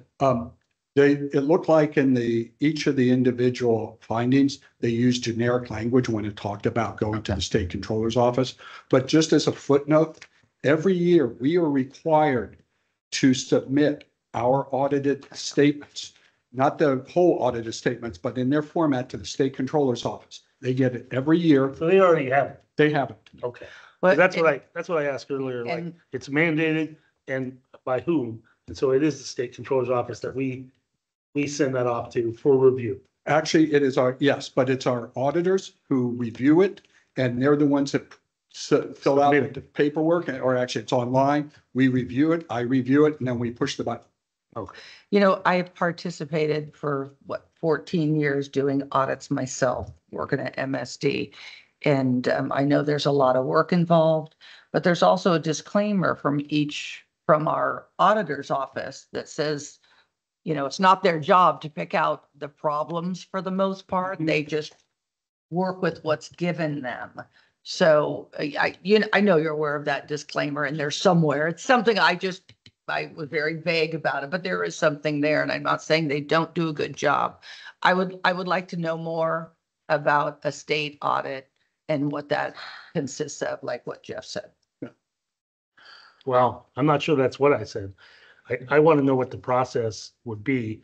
And if we're already completing the process, which it sounds like, ultimately the state controller's office gets our audit. Correct? They get our audited numbers. They have access to our audited financial statements, which goes through all the findings and everything else. But just to follow up on Director Cicada's comment, we don't spoon feed the auditors everything that we want them to see. They go in and pull out things and say, okay, we want to see this, this, and this. So we respond to their requests because they do auditing of whether it's revenues, whether it's expenditures, contracts, all that. So they are really tight on what they want to see because they're looking for issues as well. Now, is everything found? There is a disclaimer, and you're correct. Even the state auditors come in, they will have a disclaimer because they don't look at everything. It's theoretically, and it would take them a year of detailed work to go through each. Have you been part of a service review audit with the state before? No, I have not. Okay. Neither has the So we district. don't know how long it'll be, but it's just, you would have to assume and expect it to take a while. Yeah. It's a state thing. Okay, let me jump in here for a second. Director Radaman wants to say something, and he said earlier he's got to be at another meeting at 3. So, Scott, could you go ahead and ask her a question or make your comments? Yeah, thank you very much. I got 2 comments. One of them is it's very unfortunate that they put us through a lot of extra work by the grand jury, making so many what turned out to be inaccurate assumptions on several different things, on our rates, on our rate hearing, on the lease program, and then a couple others that really put us through, you know, having to respond to way many more things. I wish there was a better process, some sort of a pre-review of and feeding them information to make their report a little more accurate.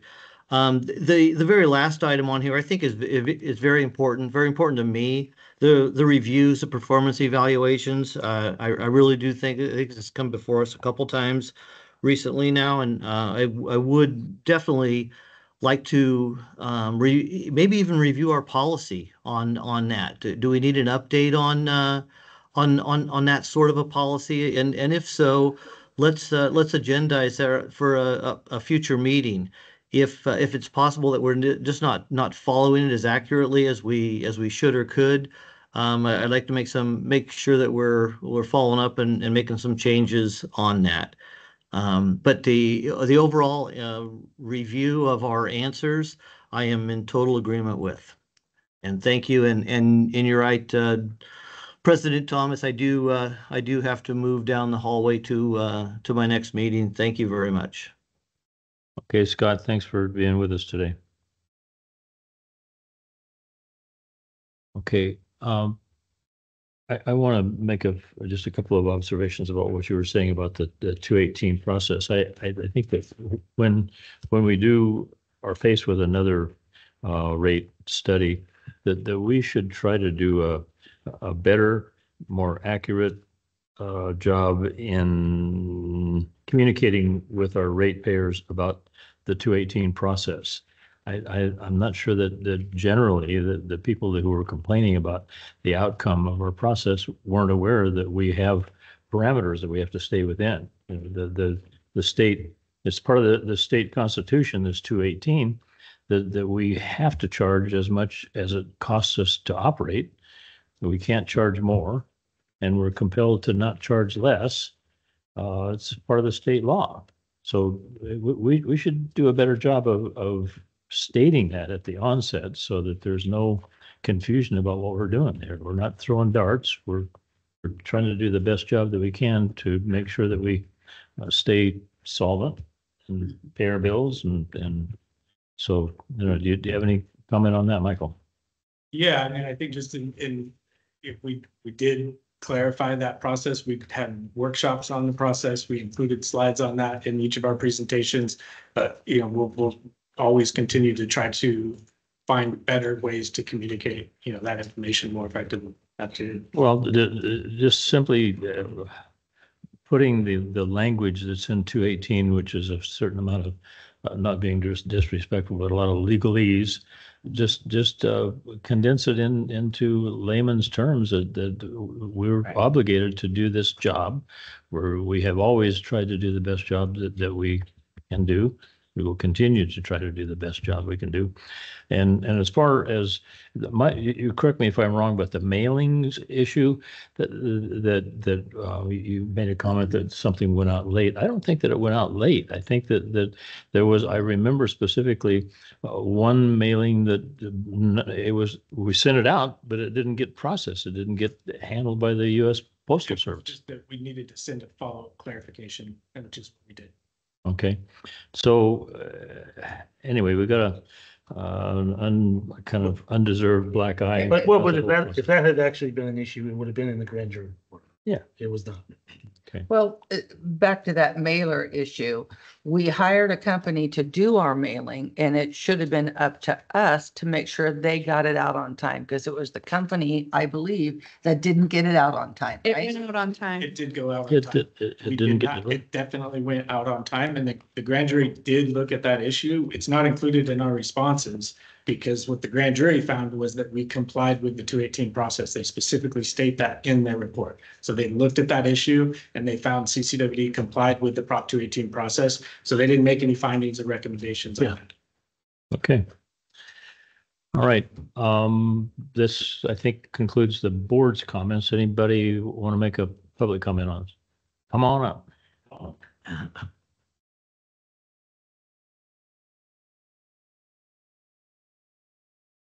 Francisco de la Cruz, Valley Springs. I would like specific page numbers of the cost of service study that specifically addresses the question of how the tiers were developed to be 0 to 15, 15 to 30, and above 30. I have poured over that cost of service study as best I can, and I can't come up with those numbers. So I need somebody to tell me, go look right there because it's answered. All right.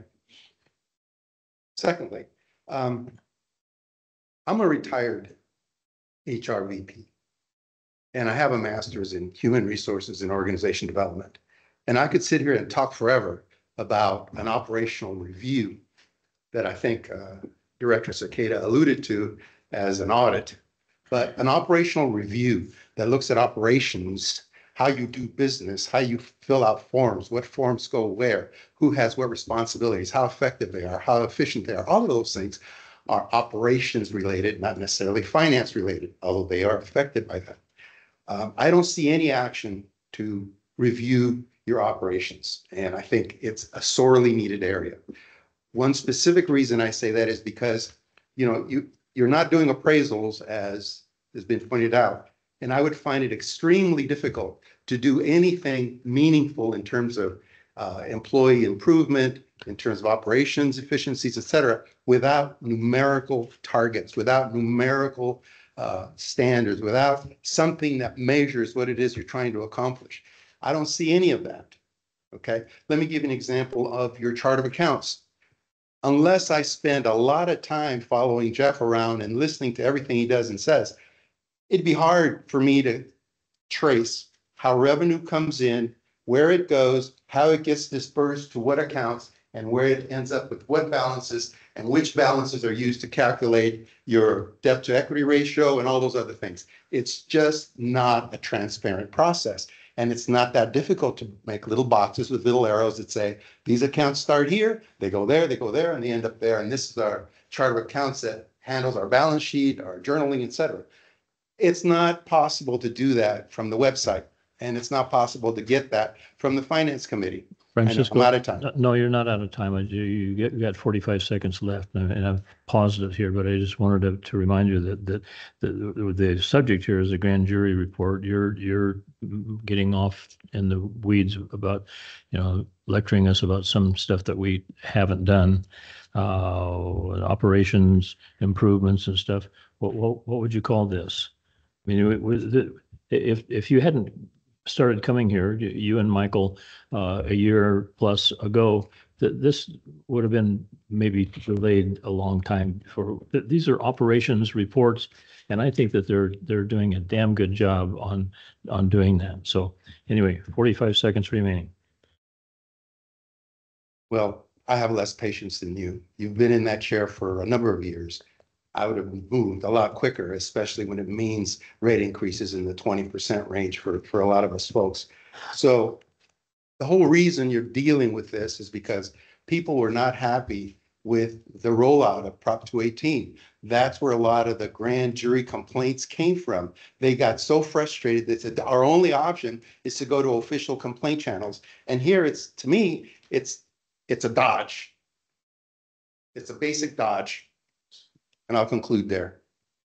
Okay. So just to respond really quickly to the performance evaluation comment, I think there's a misinterpretation here. It's not that we don't do performance evaluations. We do a ton of performance evaluations, and our management staff have made it a priority over the last several years to make sure we're doing more. Are we at 100% completion rate on time every year? No.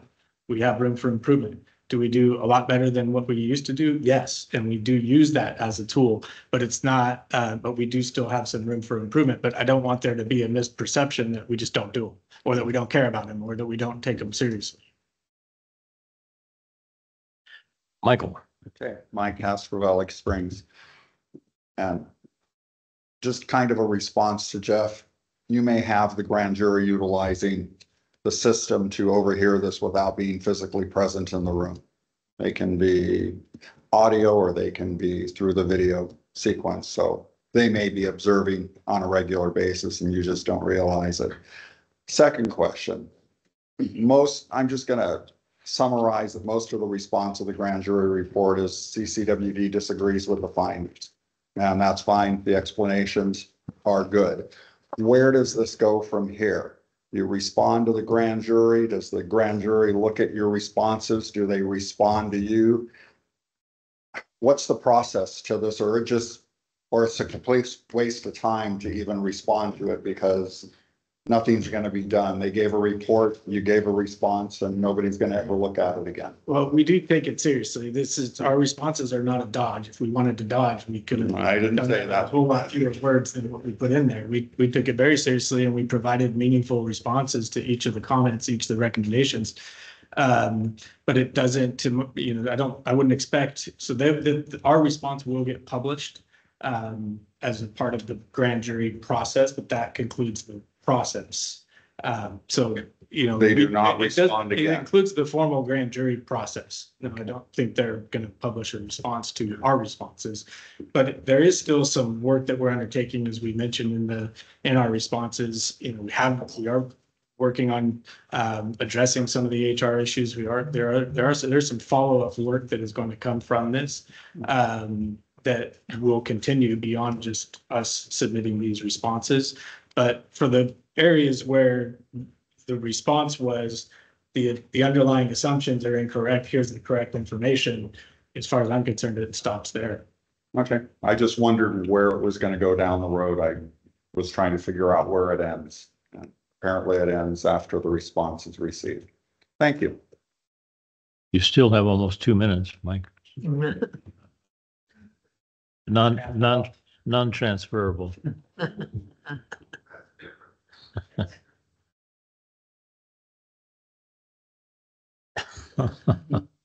Not today.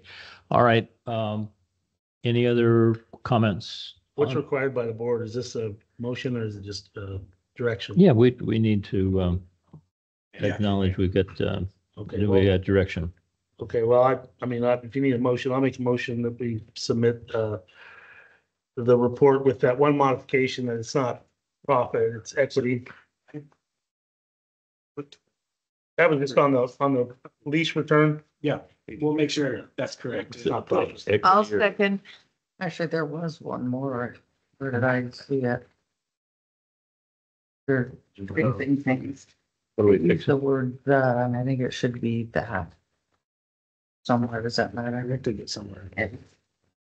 All right, so we have a Second as motion. amended. Okay, motion and a second as amended. Might ask for one final public comment, just consent. One final opportunity for public comment. All right, would you please poll the board?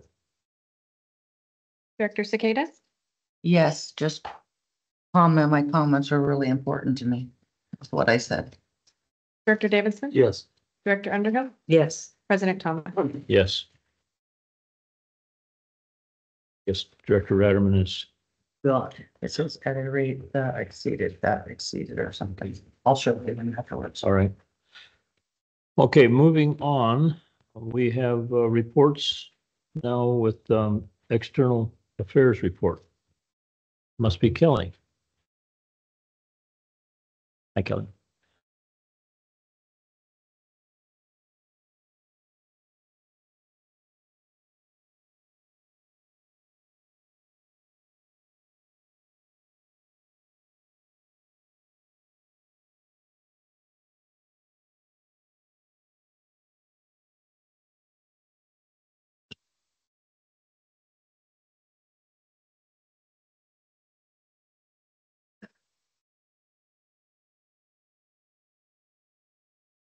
Hi, good afternoon. Good afternoon, Kelly. Hi, Kelly. I have the pleasure of following up the grand jury item.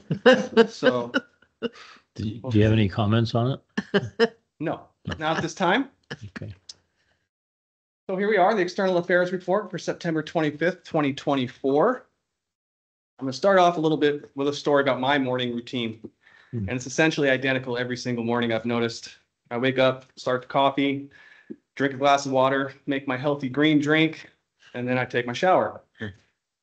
Once out of the shower, I sit down with my cup of coffee and I write in my journal. My journal has prompts, and the first prompt is to write 3 things that you're grateful for. This morning, 2 of those things that I'm incredibly grateful for are my morning shower and my amazing first cup of coffee. That third thing I'm grateful for, I'm not going to share. It's personal, but I'll tell you those 2. But when I'm, my morning routine is completely dependent on water, and I'm confident that the rest of my day would not be the same without it. And I'm not just saying this, I truly thought that this morning as I was taking that shower, hoping that more people realize that and just show that appreciation for that first thing in the morning.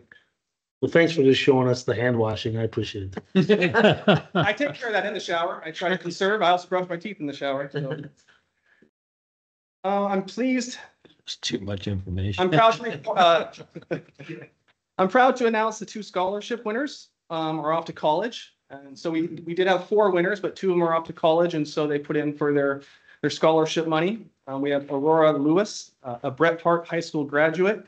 She will be attending Williams College. And then we have Jasmine Singh, another Bret Hart High School graduate, and she will be attending the University of California, Santa Barbara. My goal, one of my bucket lists, is to either receive or give somebody a giant check. I did ask them if they come in, but they are off to college, and I really wanted them to come in and read their scholarships. So I'm going to take a stab at reading their scholarships.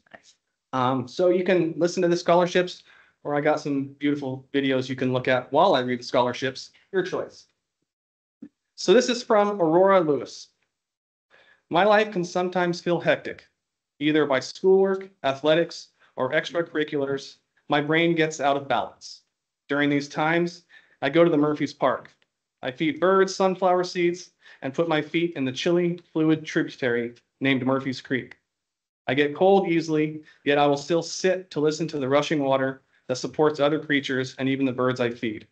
At that very moment, I lose my stress and anxiety. I can breathe again. Each day of my life and every other living thing, breathing organisms, life on this magnificent planet, which I call home. Water is present. Water makes up 60 to 70% of most animals, whereas 70% of the fauna biomass is aquatic. These numbers still only represent one manner of the copious amounts of ways that water is the foundation for life. The reason humans flourish, and even the reason they want to keep flourishing. Since the proposition that humans could inhabit other planets, one question is always at the forefront. Does that planet have water? Even on Earth, no matter the theory, water was where life began. The so-called primordial soup was founded on such an essential liquid that even today there is no replacement. When a foundation so strong and ferocious as water exists, not only can nothing dig it up, but digging it up would tear apart the entire nucleus of the building. Our bodies will always require it to live, to grow, to blossom, and our environment has utilized it even longer than Homo sapiens have even existed. Hundreds of thousands of years ago, the first civilizations settled around water. After all, the 4 epicenters have one feature in common: rivers. Water created a place so perfect to live that even today's technology cannot understand every innovation made by the early civilizations.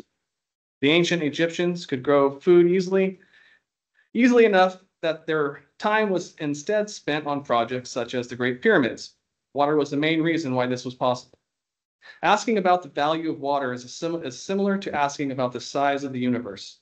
It's immeasurable.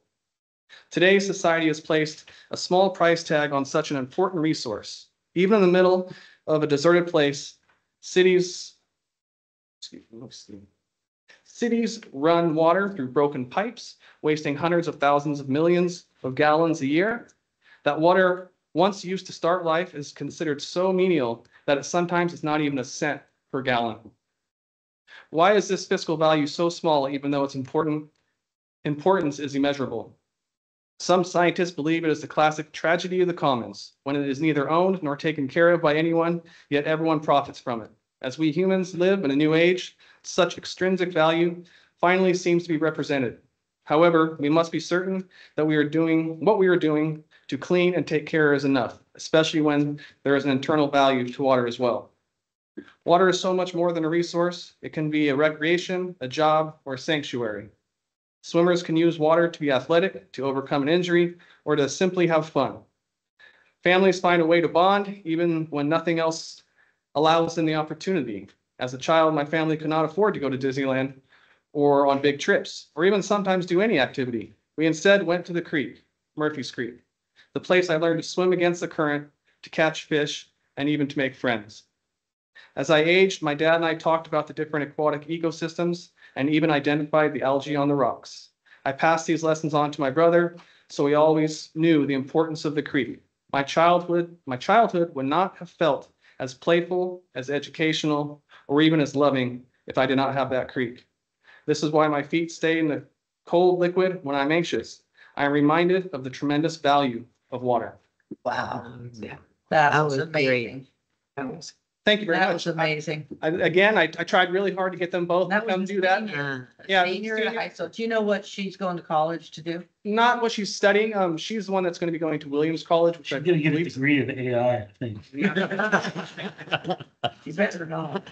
And this was a fun process on the PRT. We first thing I did is I got rid of all the names and stuff and numbered everything, so we didn't know Perfect. any names, didn't know where they were from, and we dwindled it down several times until we got the 4 winners. And we will be doing that again.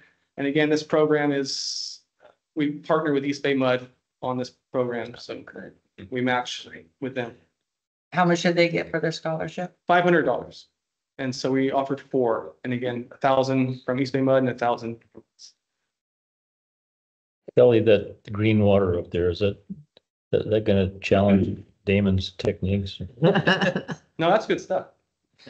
I just must have not used the right filter that Oh, day. okay. Yeah, I was hoping I would be able to read this and my video would continue or not go to the end. So I must have read it too slow. But I would like to read the other one if you guys will allow me to. Love to. Okay. Go ahead. This is from Jasmine Singh. At its core, water is an essential resource for survival, not just for humans, but for all living things on Earth. Without it, life would not be able to exist and thrive. When looking more directly at the necessity of water for humans, it is responsible for our health, hygiene, and the food that we eat. Having access to drinking water, and especially clean drinking water, is very important for our well-being. Despite this, the people that do have access to clean water can take this value for granted at times. For our bodies, water helps us sustain a good body temperature and carries oxygen and nutrients to all of our cells. Staying hydrated is directly related to staying healthy for these reasons. Water is often preached to be the best go-to drink, especially in a society where there is easy access to unhealthy and high sugary drinks in many areas of the world. Humans constantly remind themselves to drink enough water every day and limit their consumption of these other beverages. For our hygiene, we utilize water to bathe, to take care of our bodies, and to flush our waste. While most people forget to take a moment to appreciate their access to water, whether it be when they wake up and rinse their faces or when they take a shower before going to bed, it is undeniable the value it provides for the everyday lives of humans. The recreational use of water is also very big in today's society, ranging from swimming and jet skiing in a lake or beach to having fun in a water park. There are many water-based activities that people enjoy. These uses of water show how valuable it is, not only for survival and health, but also for having fun. Water is also needed for agriculture, so farmers are able to provide the food that humans all around the world depend on to survive. It is used to grow crops such as corn, rice, wheat, and potatoes, and raise livestock such as cattle, sheep, and pigs. These staple crops and livestock are necessary to produce a lot of the food that is enjoyed by the people in every country. Without being able to use water for agricultural uses, not only would many farmers lose their jobs, but the economy in general would crumble and people would no longer have any access to food. Having access to clean drinking water is also something that can be overlooked. Consuming dirty drinking water can lead to diseases such as cholera, polio, diarrhea, and even chronic diseases like cancer. Contaminated water can also negatively affect marine life by causing reproductive issues and reducing their lifespans. This can ultimately impact the fishing industry and lower the amount of food sources for humans. These are more reasons that demonstrate the innate value of water and how having clean water is just as important as access to water in general. While people may not constantly sing their praise of the water they use, it is a significant reason for life existing on this earth. It is prevalent in people's daily lives from when they wake up all the way until they go to bed. Staying hydrated, using it to take a shower, or needing it to produce food, water is present in all aspects of our lives. The value of water is indisputable with its widespread uses and contribution to human life. Yes. It was hard. Those were great, Kelly. Those were good. So I'm looking forward to the next two. Hopefully they're seeking their college right now as we speak, and I will be presenting that as well. Cool. So on to some of the things that I've been doing lately. I've been busy the last few months. I don't think I've given an external affairs update in that time. I'm just really grateful to not just get out in the community, but to collaborate with a lot of our partner agencies, especially being asked recently to present CCWD's story and to some of our neighboring agencies was really, really an honor. It really was. Certainly a lot of work is going into the North Fork project like we've reported before. And so throughout my presentations, I'll probably pepper in some more fun facts every now and then. But this was a map that I talked about in that history presentation, in the early 60s when we were submitting our applications for the North Fork. There was a competing application filed in Tuolumne County as well for the same thing. So basically the current path that the North Fork takes is right there. There's Murphy's, Avery, Arnold, and Dorrington. And the proposed path would have taken that water right that way, dumping it right basically at right below where Coyerville is now, and it would have went into Maloney's.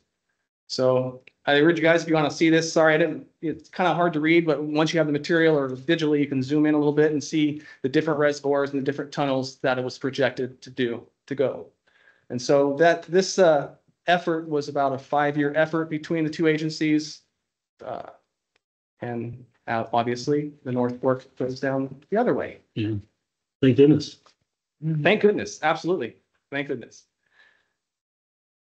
Recently on Saturday, I attended the Community Preparedness Fair. And I think it was the first time they've ever done a fair like this. It was really great. It was at the San Andreas Library. I was very fortunate to be there. Had a lot of great conversations with folks. It was very well attended. And I want to just kind of read through a few of the comments that I received at this particular event. One of note is a customer from Wallace who has lived in Wallace for 28 years. And she said, this is a quote, "I know CCWD gets a lot of bad press, but I notice your hardworking staff and have a much better service and water quality since the Wallace community joined CCWD." And again, she lived there for 28 years. Somebody from Public Health, he really appreciated our water quality page on our website, and he said he has utilized that to answer some questions he's gotten, actually about fluoride in the water in particular. But some other questions that he's been asked, he said he's appreciated going to our website and getting some of that information. Great conversation with him. This one gal, she lived in San Andreas, but she came up and said again, quote, "CCWD should not get such a bad rap. Her water bill is higher than ours." Mm-hmm. So that's what she's saying. Yeah. And then this one rather intense looking man was coming to approach me, and I wasn't sure. He looked like he had something to say. And he extended his hand and gave me a real firm handshake and just said, "Thank you for your service." But, I'm starting at these events, I'm starting to really I can tell when someone wants to come chew on me for a little bit because it happens. And so there was a fair amount of that too. There was a fair amount of people that wanted to come up to me and talk about rates. And the common thing is right off the bat, your rates are too high. And that's a great conversation starter. And I had our website up there and on the rate calculator, which I've shown you guys, we have a few different ways of calculating that and letting the folks put in their own value of the water. And so I would ask, what do you think it should be? What cost is not too high? Let's talk about this. I got all sorts of different costs. One lady said $2. I said, no, we're not buying water to, in a water bottle or whatnot, but like in your house, what would be fair? And the three that I got was 50 cents per gallon, 25 cents per gallon, and 15 cents per gallon. The lady that asked 15 cents, I didn't have it on there because on the calculator, I went 1 cent through 10, and then I started going in increments, up to 25 cents and so on. So I said, how about 10 cents a gallon? Let's see what that would be. And I asked her usage. Her bill would have been almost $500 a month at that cost. But and a wonderful conversation with her. She was there for quite a while, and she actually said, you need to tell people this. I just want to stop you because I have a picture of something that I think people don't understand the volume of water, what a volume of water is. And I wish I could do this, but this is 100 cubic feet of water. Right. Well, I know you can't, but I mean, I'm going to get it to Kelly, but it's a person standing next to, and I'll be happy to show it to you guys later, but this is 100 cubic feet of water. It's like $2. Right. And that's what I'm trying to do. And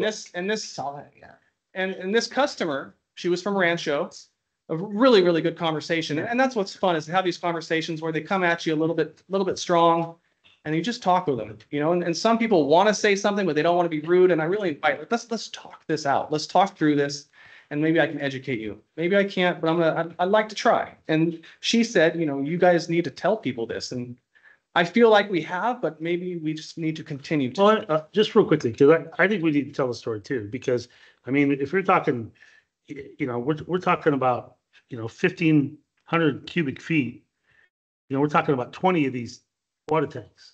Right. That we're going to pull the water out of the creek. We're going to treat it. We're going to use the power to pump it to your house and provide you with safe, clean water. And also, if something happens, a break in the middle of the night on Thanksgiving, or a fire like we just had in Copperopolis, the Arrow fire, our guys are going to not go home that night.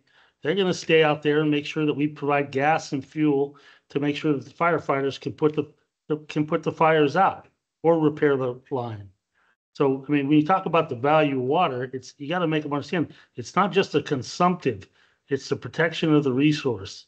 It's the preservation of the water rights. There's so much more that goes into the price of water than consumption. It's delivery. It's all, there's so many things. And I don't think we do a great job explaining. I really would like to see us do something with those. I'd like to have a water in Elk Grove. They have a water tank just like that out in front of the water district. And it tells people it's like $2.80 is what that volume of water is delivered to your house. And I just wish we would do something in that regard. Well, hopefully in the next few slides, I'll try to capture at least a little bit of that, what you just said. Sorry to get ahead of this. No, that's great feedback. I really appreciate it. Thank you very much. I agree, but it should be in red solo cups. Yeah, that's a good idea too. So I'm just going to talk about our 2024 base rates. I mean, rates right now. I'm not going to go into the whole entire, rate structure, except for this 2024. Again, there's that breakdown of each tiers and what it costs per gallon. Tier 1, you're paying 0.0031 per gallon of water to your house. Clean water, wonderful water. What I'm noticing when I have these conversations with people, some of the biggest challenges I have is simply this. It's understanding that it's the bi-monthly rate, and the bi-monthly bill is not your monthly bill. I've had so many conversations where people think that bill that they get is monthly.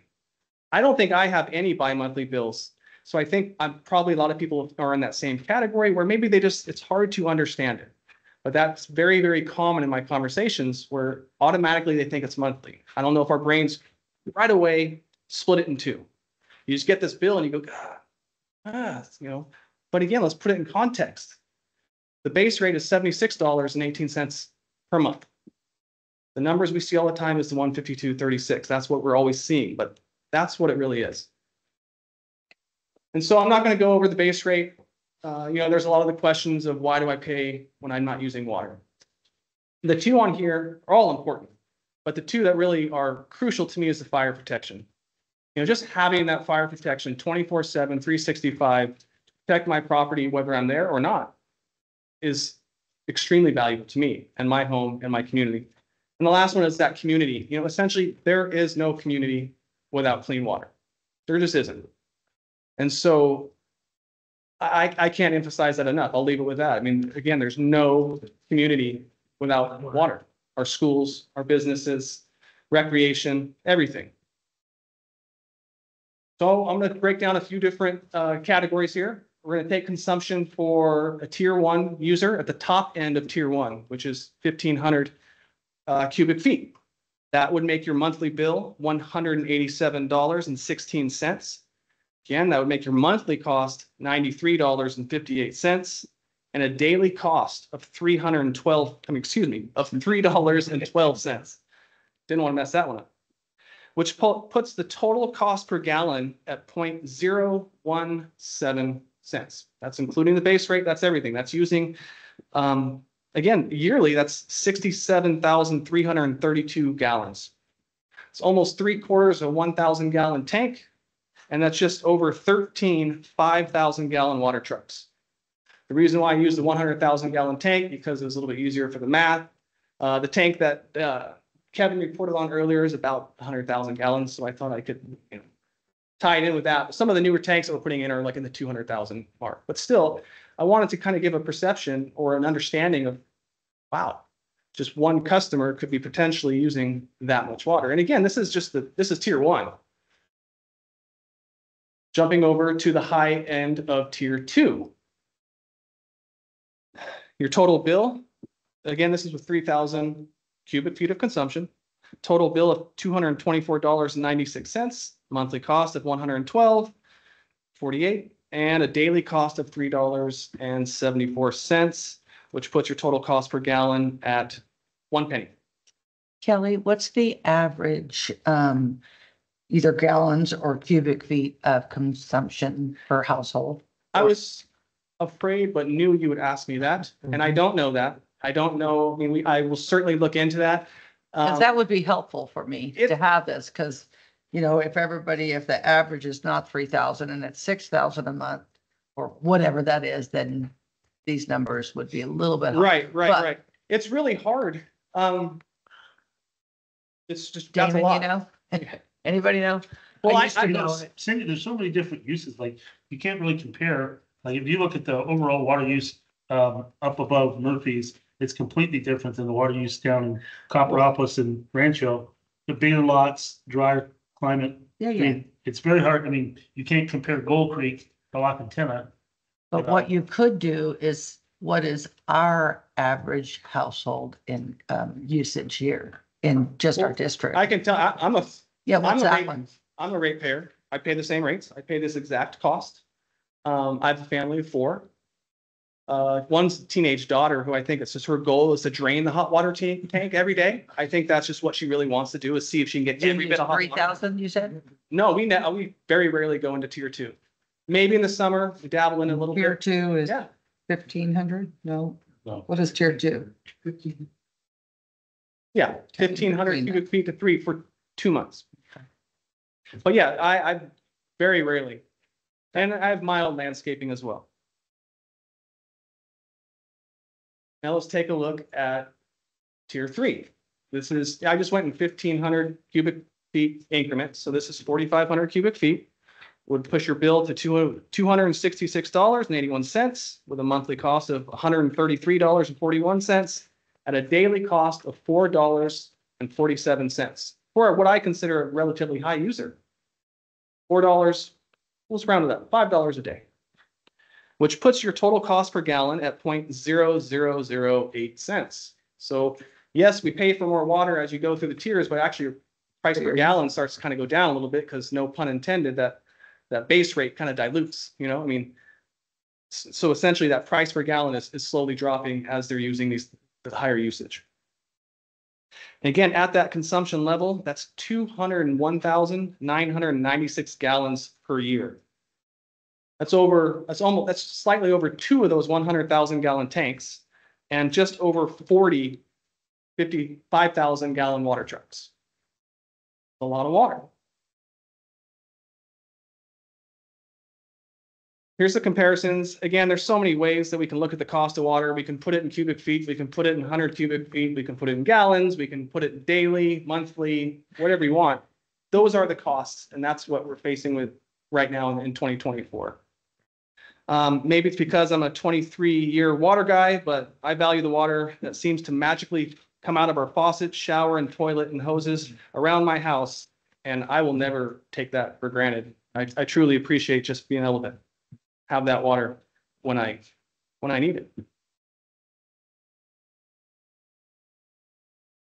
All right, off of rates. Quick website update, unless you have any questions. No, I appreciate that. No, that's You nice. know, I've been asking for that, and I do think it's important to put the visual, you know, that's why I had took that picture of that 750 gallon tank, because, you know, at 1,500, you know, you're getting 20 of those delivered to your house every month, if you're Right. using 1,500. I think it's important that people kind of get an idea of the volume of water that is being delivered that they're using, you know, because I think it will help them with the conservation parts. You know, not that I'm all for lack of conservation, because we need to sell water, that's our job. Right. I'm really, really glad you brought that up, because this little section of the presentation is not just about the cost. I also wanted to bring attention, and that's why I put in that little bit extra work on the website to where you can see what you're using. And I got it broken down into daily, weekly, monthly, yearly, you know, and give perspective. It's interesting when you kind of look at how much you might be using per year. It does open your eyes, and I think it will be useful as we go into potentially another drought or these conservation measures that will be required to adhere to. I'd like to see those 100,000 gallon tanks with actual tanks with somebody standing next to them. Right. I really struggled with the tank graphic. Actually, that I couldn't get it right. I'm not happy with it. I don't really like the squiggly lines. I'm not even sure if I like the trucks, but I was trying to figure out some way to give it some kind of context. So still working on that. I don't know if I hit the mark on this particular one, but. Well, I appreciate it. I think it's great. Thank you. Maybe that's what throwing everybody in. Do you guys have any other questions on that? 3,000 versus 22. Uh-oh, did you find typos? No, No. I'm just wondering if you go back to this screen, Yeah, absolutely. you know, when you see it, the gallon, you know, the green one pays 0.017012. Do you think that's kind of confusing? And this is where people are thinking that they're paying more than somebody else that uses more water? Am I just looking at that gallon price? Yeah, I agree. It could be confusing. If I did a zero consumption, then someone's paying 152.36 for using no water. That was that base rate that I was talking about. But I think that base rate's crucial. It's again, that goes back to the community, the fire protection. It's more than just only when you use it, only wanting it to squirt out and pay for it when you want it. That's not really how it works. And so perhaps that could be a little confusing, but that's the reality. Those are the costs. Okay, Kelly, if we're going to shift gears into the website update, I think Francisco had a question.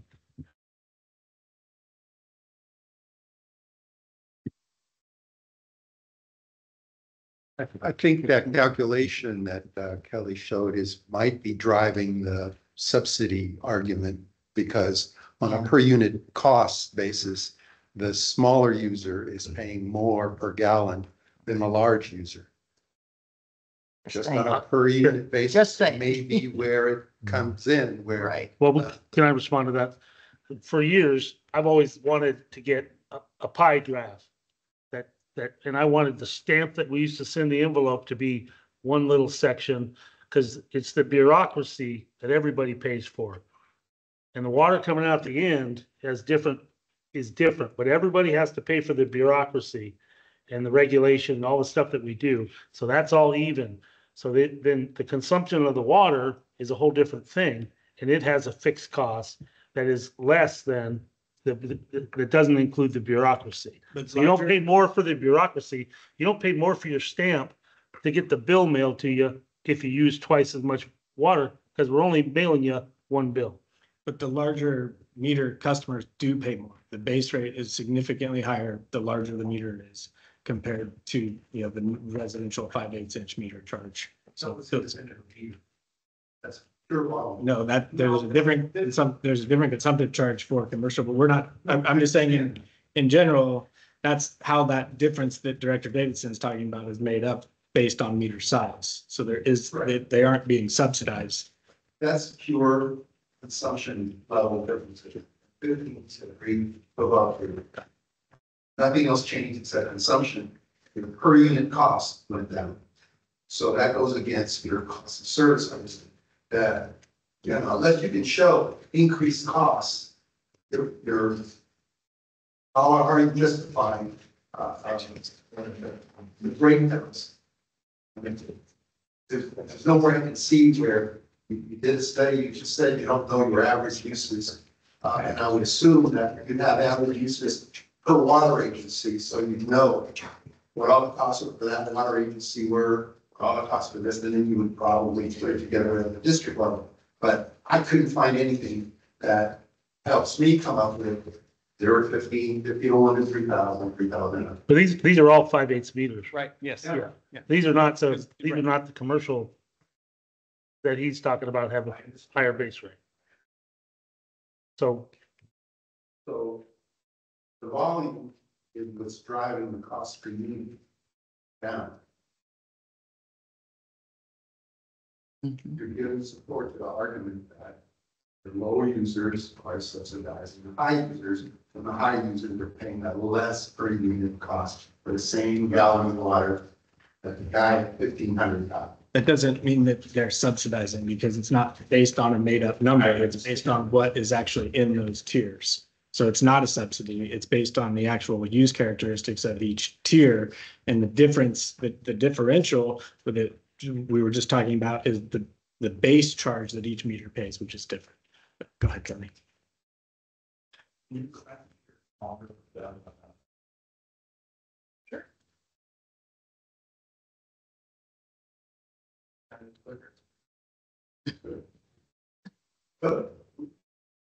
What is T-stand? Following stands for integrated regional water management. Group. It's a 12. This is going to take 15 minutes on this. So. No, it's not. No. It's the IRWM. That is past property owners. A council. Council. Okay, I just had no Great word. I wanted to know what. On your T-stand, just put IRWM on there and maybe they might not. No, they wouldn't know. I'm just going to share a little bit on water usage. In the 70s, I lived in Sao Paulo, Brazil. And water used to turn on at 5 o'clock in the morning and turn off by 10 o'clock in the morning. And we had these things that were like small pools in the roof of the house that in the morning you let the water would fill those pools up so that you have water to use for the rest of the day. Wow. But the city water, like 5 in the morning, it would come rushing through the pipes, and by 9 o'clock in the morning, maybe 10, it would shut off for the whole rest of the day. I never saw anything like that, having lived in California the majority of my life. The other place that I experienced was I used to summer in San Felipe. We did not have water service at all. Water trucks used to come and pour water into these water tanks, and that's what we had water to use. And so being able to flip a faucet and have it provide water, I will never take that for granted. Was that water you got treated? You had your own. I don't think so. I don't think so. So I'm gonna have to guess. Maybe, It yeah. was treated. That's funny. What a concept. I think we should look more closely at that. So, intermittent delivery. All right, CCWD website updates, just real brief, not too in depth here. Basically, since June 17th, when we launched our website, the top viewed pages are as follows. Here's just a quick snapshot. As you can see, the customer portal and job opportunities are neck and neck. Board meeting and board meetings, that's not a typo. There's one page that has basically all of our board meetings. And then there's the board meeting, which is a specific meeting like today's. And so that is the top viewed pages since the website has started. Well, with a little more animosity, we could probably get that level up a little bit. Which one are you trying to get up? The board, I'm pretty impressed with that, but one thing that's really, and I'll show you again, is the job opportunities. That is really, really active on our website. We do have a specific mailing list for that as well. And I'll show that in the next one. But what I chose to go with here is engaged sessions instead of just straight views. And so the definition of an engaged session is the number of sessions that lasted longer than 10 seconds and had a key event or had 2 or more screen or page views. When I just did the views, I was noticing that people, there's people from all over the country checking out the website. There's constantly. And so they're just like, I don't know if it's phishing, but these are just actually people who are engaging with the website. And so the number one is San Andreas. And I think that's mostly because we use this as a tool for ourselves as well. So it's Google Analytics that does all this data, and it's going to count when we're working in it as well. But this has been a crucial tool for our internal staff. It's a wonderful tool. And I know Rebecca will agree with me wholeheartedly. The next, you see San Jose, Sacramento, Los Angeles, and then some of our areas, Copperopolis, Rancho Calaveras, Valley Springs, Arnold, and Stockton. And then again, it goes on and on and on. I just wanted to pick the top ones. We've been doing some of the email campaigns, and on the back end, I can see how many folks open that email, how many folks click on the content that is provided. The number one with 88.9% opens is our most recent job opportunities email blast. The second one was a water service interruption in Big Tree some time ago. You'll see the main line repair that was performed today on Baldwin. 67.4% of the folks that we sent that email to opened it. And then so on, there's other board meetings, but that is a little snapshot into the email campaign feature that we have. that's really interesting that it's that high. I'm surprised. I wish it was higher. I wish, it's a great way to get Because I don't information get out. emails, I don't get emails for the day. I have to look them up. If I'm out in the field, I have to go search for them. Sign up. Go to our. Oh, I'm not talking about us. Oh. In general, any email, I don't. But anyway, I'll check. for anybody else who's listening right here, the bottom right corner of our website, you can sign up, sign your email. You can do for notifications, construction updates, board agendas, and job opportunities. I get 100 from my fantasy football guys, but. And again, at any time, people can unsubscribe. For example, I had a customer upset that I sent out the mainline repair on Baldwin and said, why are you sending me a notification for a project that's 48 miles away from my house? I explained to him it was just, you were in the notifications. It's going to go to anybody in that notifications folder, basically. And, if you don't want to receive these, you can unsubscribe. I don't want to blast people who don't want to get the information. That's no fun. A real quick snapshot on our Facebook in the last year. This one, at some point, I think it's going to plateau or completely fall off, but our reach in the last year is up 40.3%. Our 3-second views is up 13.6 thousand%. Our 1-minute views are up 100%. Content interactions up 21%. Minutes viewed is up 14.6 thousand%. The two that really stick out to me are the non-followers down in that right corner, which is up 41.3%. So even folks that aren't following us, we're reaching them. And another one I like is the 1-minute views. One thing I'm finding is it's very difficult these days to hold people's attention for an entire minute. That's why our 3-second views are at 13.6 thousand% increase. So it's interesting. It is hard to get people to really engage with that for very long. Swipe, they're out of there. You gotta tell what you want to tell right at the beginning. I'm working on that. Yeah. And so this is just this is a snapshot of the past month. Still trending up, and again, check out the non-followers in the past month. We're up 135.6% with non-followers. Are those people that haven't become friends on Facebook? Is that what that means? Or How that- just seeing it, but they don't actually actively follow us. You know, you can still get it. You can still get some of this content without following us. And the followers still keeps trickling in. You know, we're never down to zero, and it keeps track of followers every 28 days. And it still trickles in. I think right now we're at 10 new followers in that 28-day period. Oh no, the circles of death. So these were these were cool videos. You know, they're the same shot, the same place. That's Spicer in 2021 and Spicer in 2023. It's phenomenal, the difference. And I just want to bring attention to the fact that October 1 starts the new water year, the 2025 water year. Oh, yeah. So let's take a quick look at last year's water year. As you can see, the 2024 water year had mostly below average precipitation, and 2 months, February and March, with above average precipitation for our region.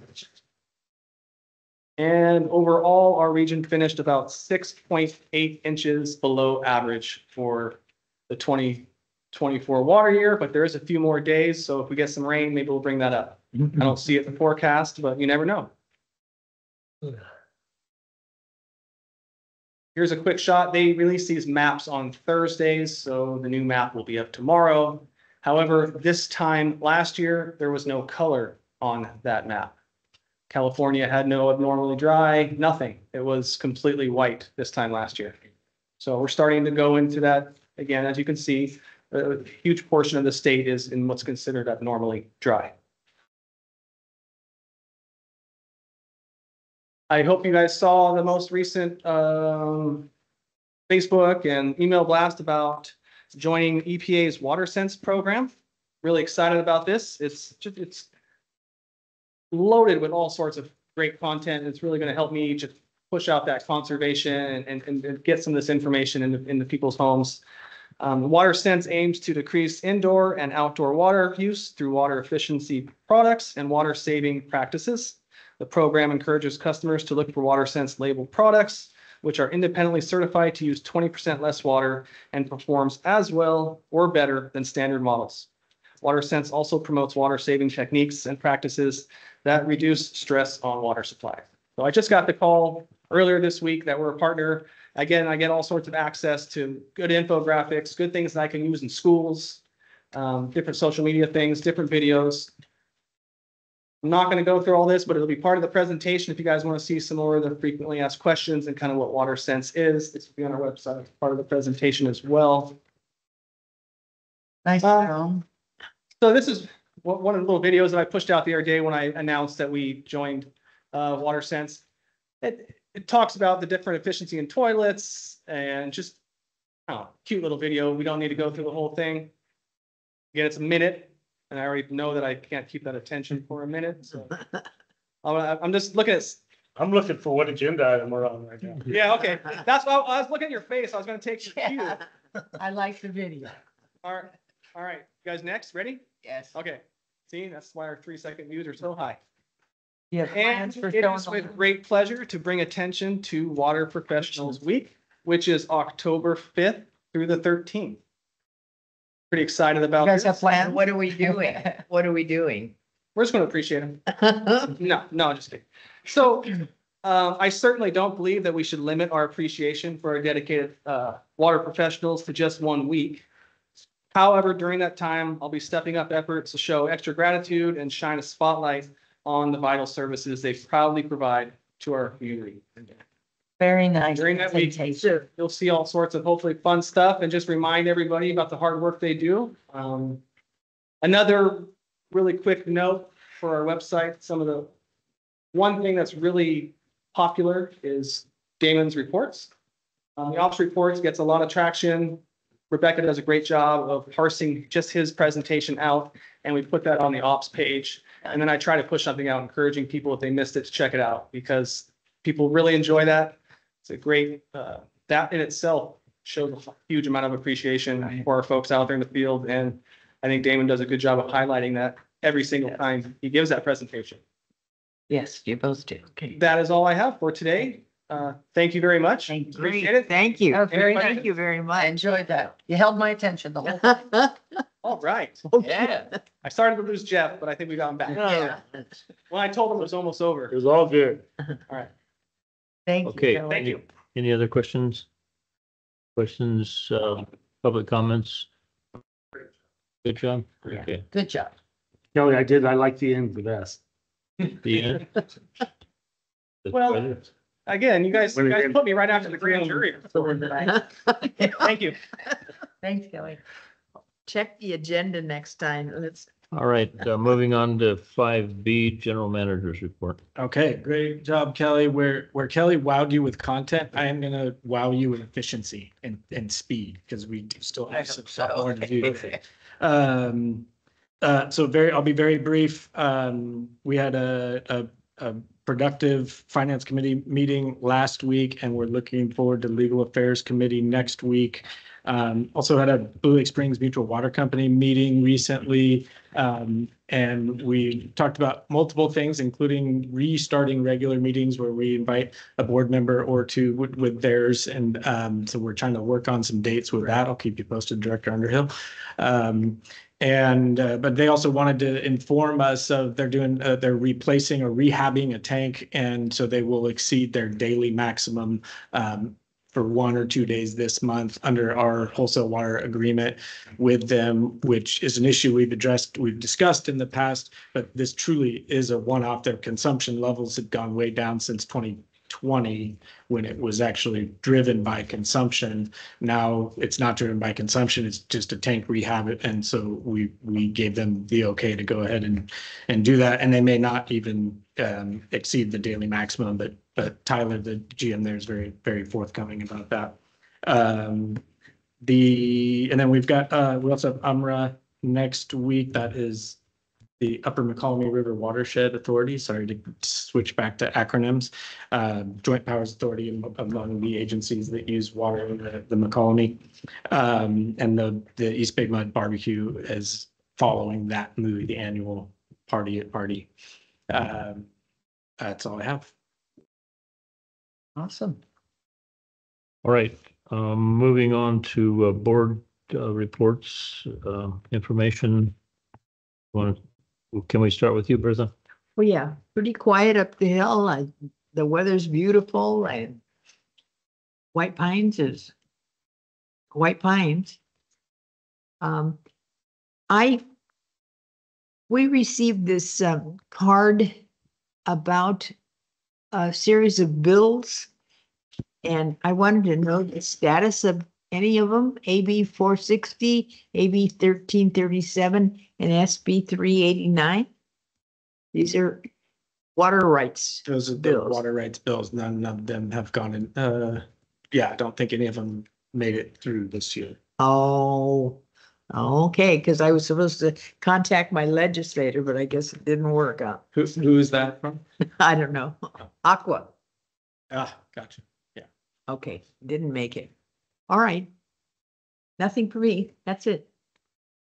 Director Davidson? Not much. I did run across something today or maybe yesterday, I'm not sure, but see where PG&E was awarded $34.5 million in grants from the U.S. Department of Energy to support their 19 hydroelectric projects. I'm just curious if that's a avenue that we research, particularly maybe just to see if there's assistance for the relicensing or if there's anything available there. I'm not aware of any for relicensing, but I do believe that NCPA may have received some grant funding at the same time. I'll follow up with you on that. I'm sure that too. That's just one of those things that when we have the opportunity to support, if they're making an application, it would be the reason that they would want us to support their efforts in that. So that's it. That's all I have. Yes. The only thing I want to announce is West Point is having their lumberjack days. It's the first Saturday of every October. So it'll be October 5th. So not this weekend, next weekend. There it is there. It's a fun thing. Okay, I have nothing to report this time.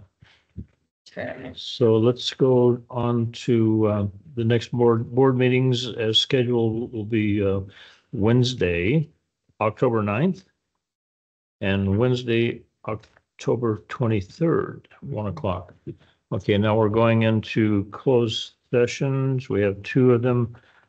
conference with legal counsel on anticipated litigation, significant exposure litigation pursuant to subdivision D2, the government code. Two potential cases and conference with legal counsel pending litigation, government code section 54956.9. Anybody writing these things down? Yeah, yeah. Aqueous film forming foams. Wow, that's a mouthful. Okay, and we're going into closed session now. We'll come back with any reportable action. Thank you for attending. Public comment on these items? Nope. Seems to be plenty of public comment, just not on these items.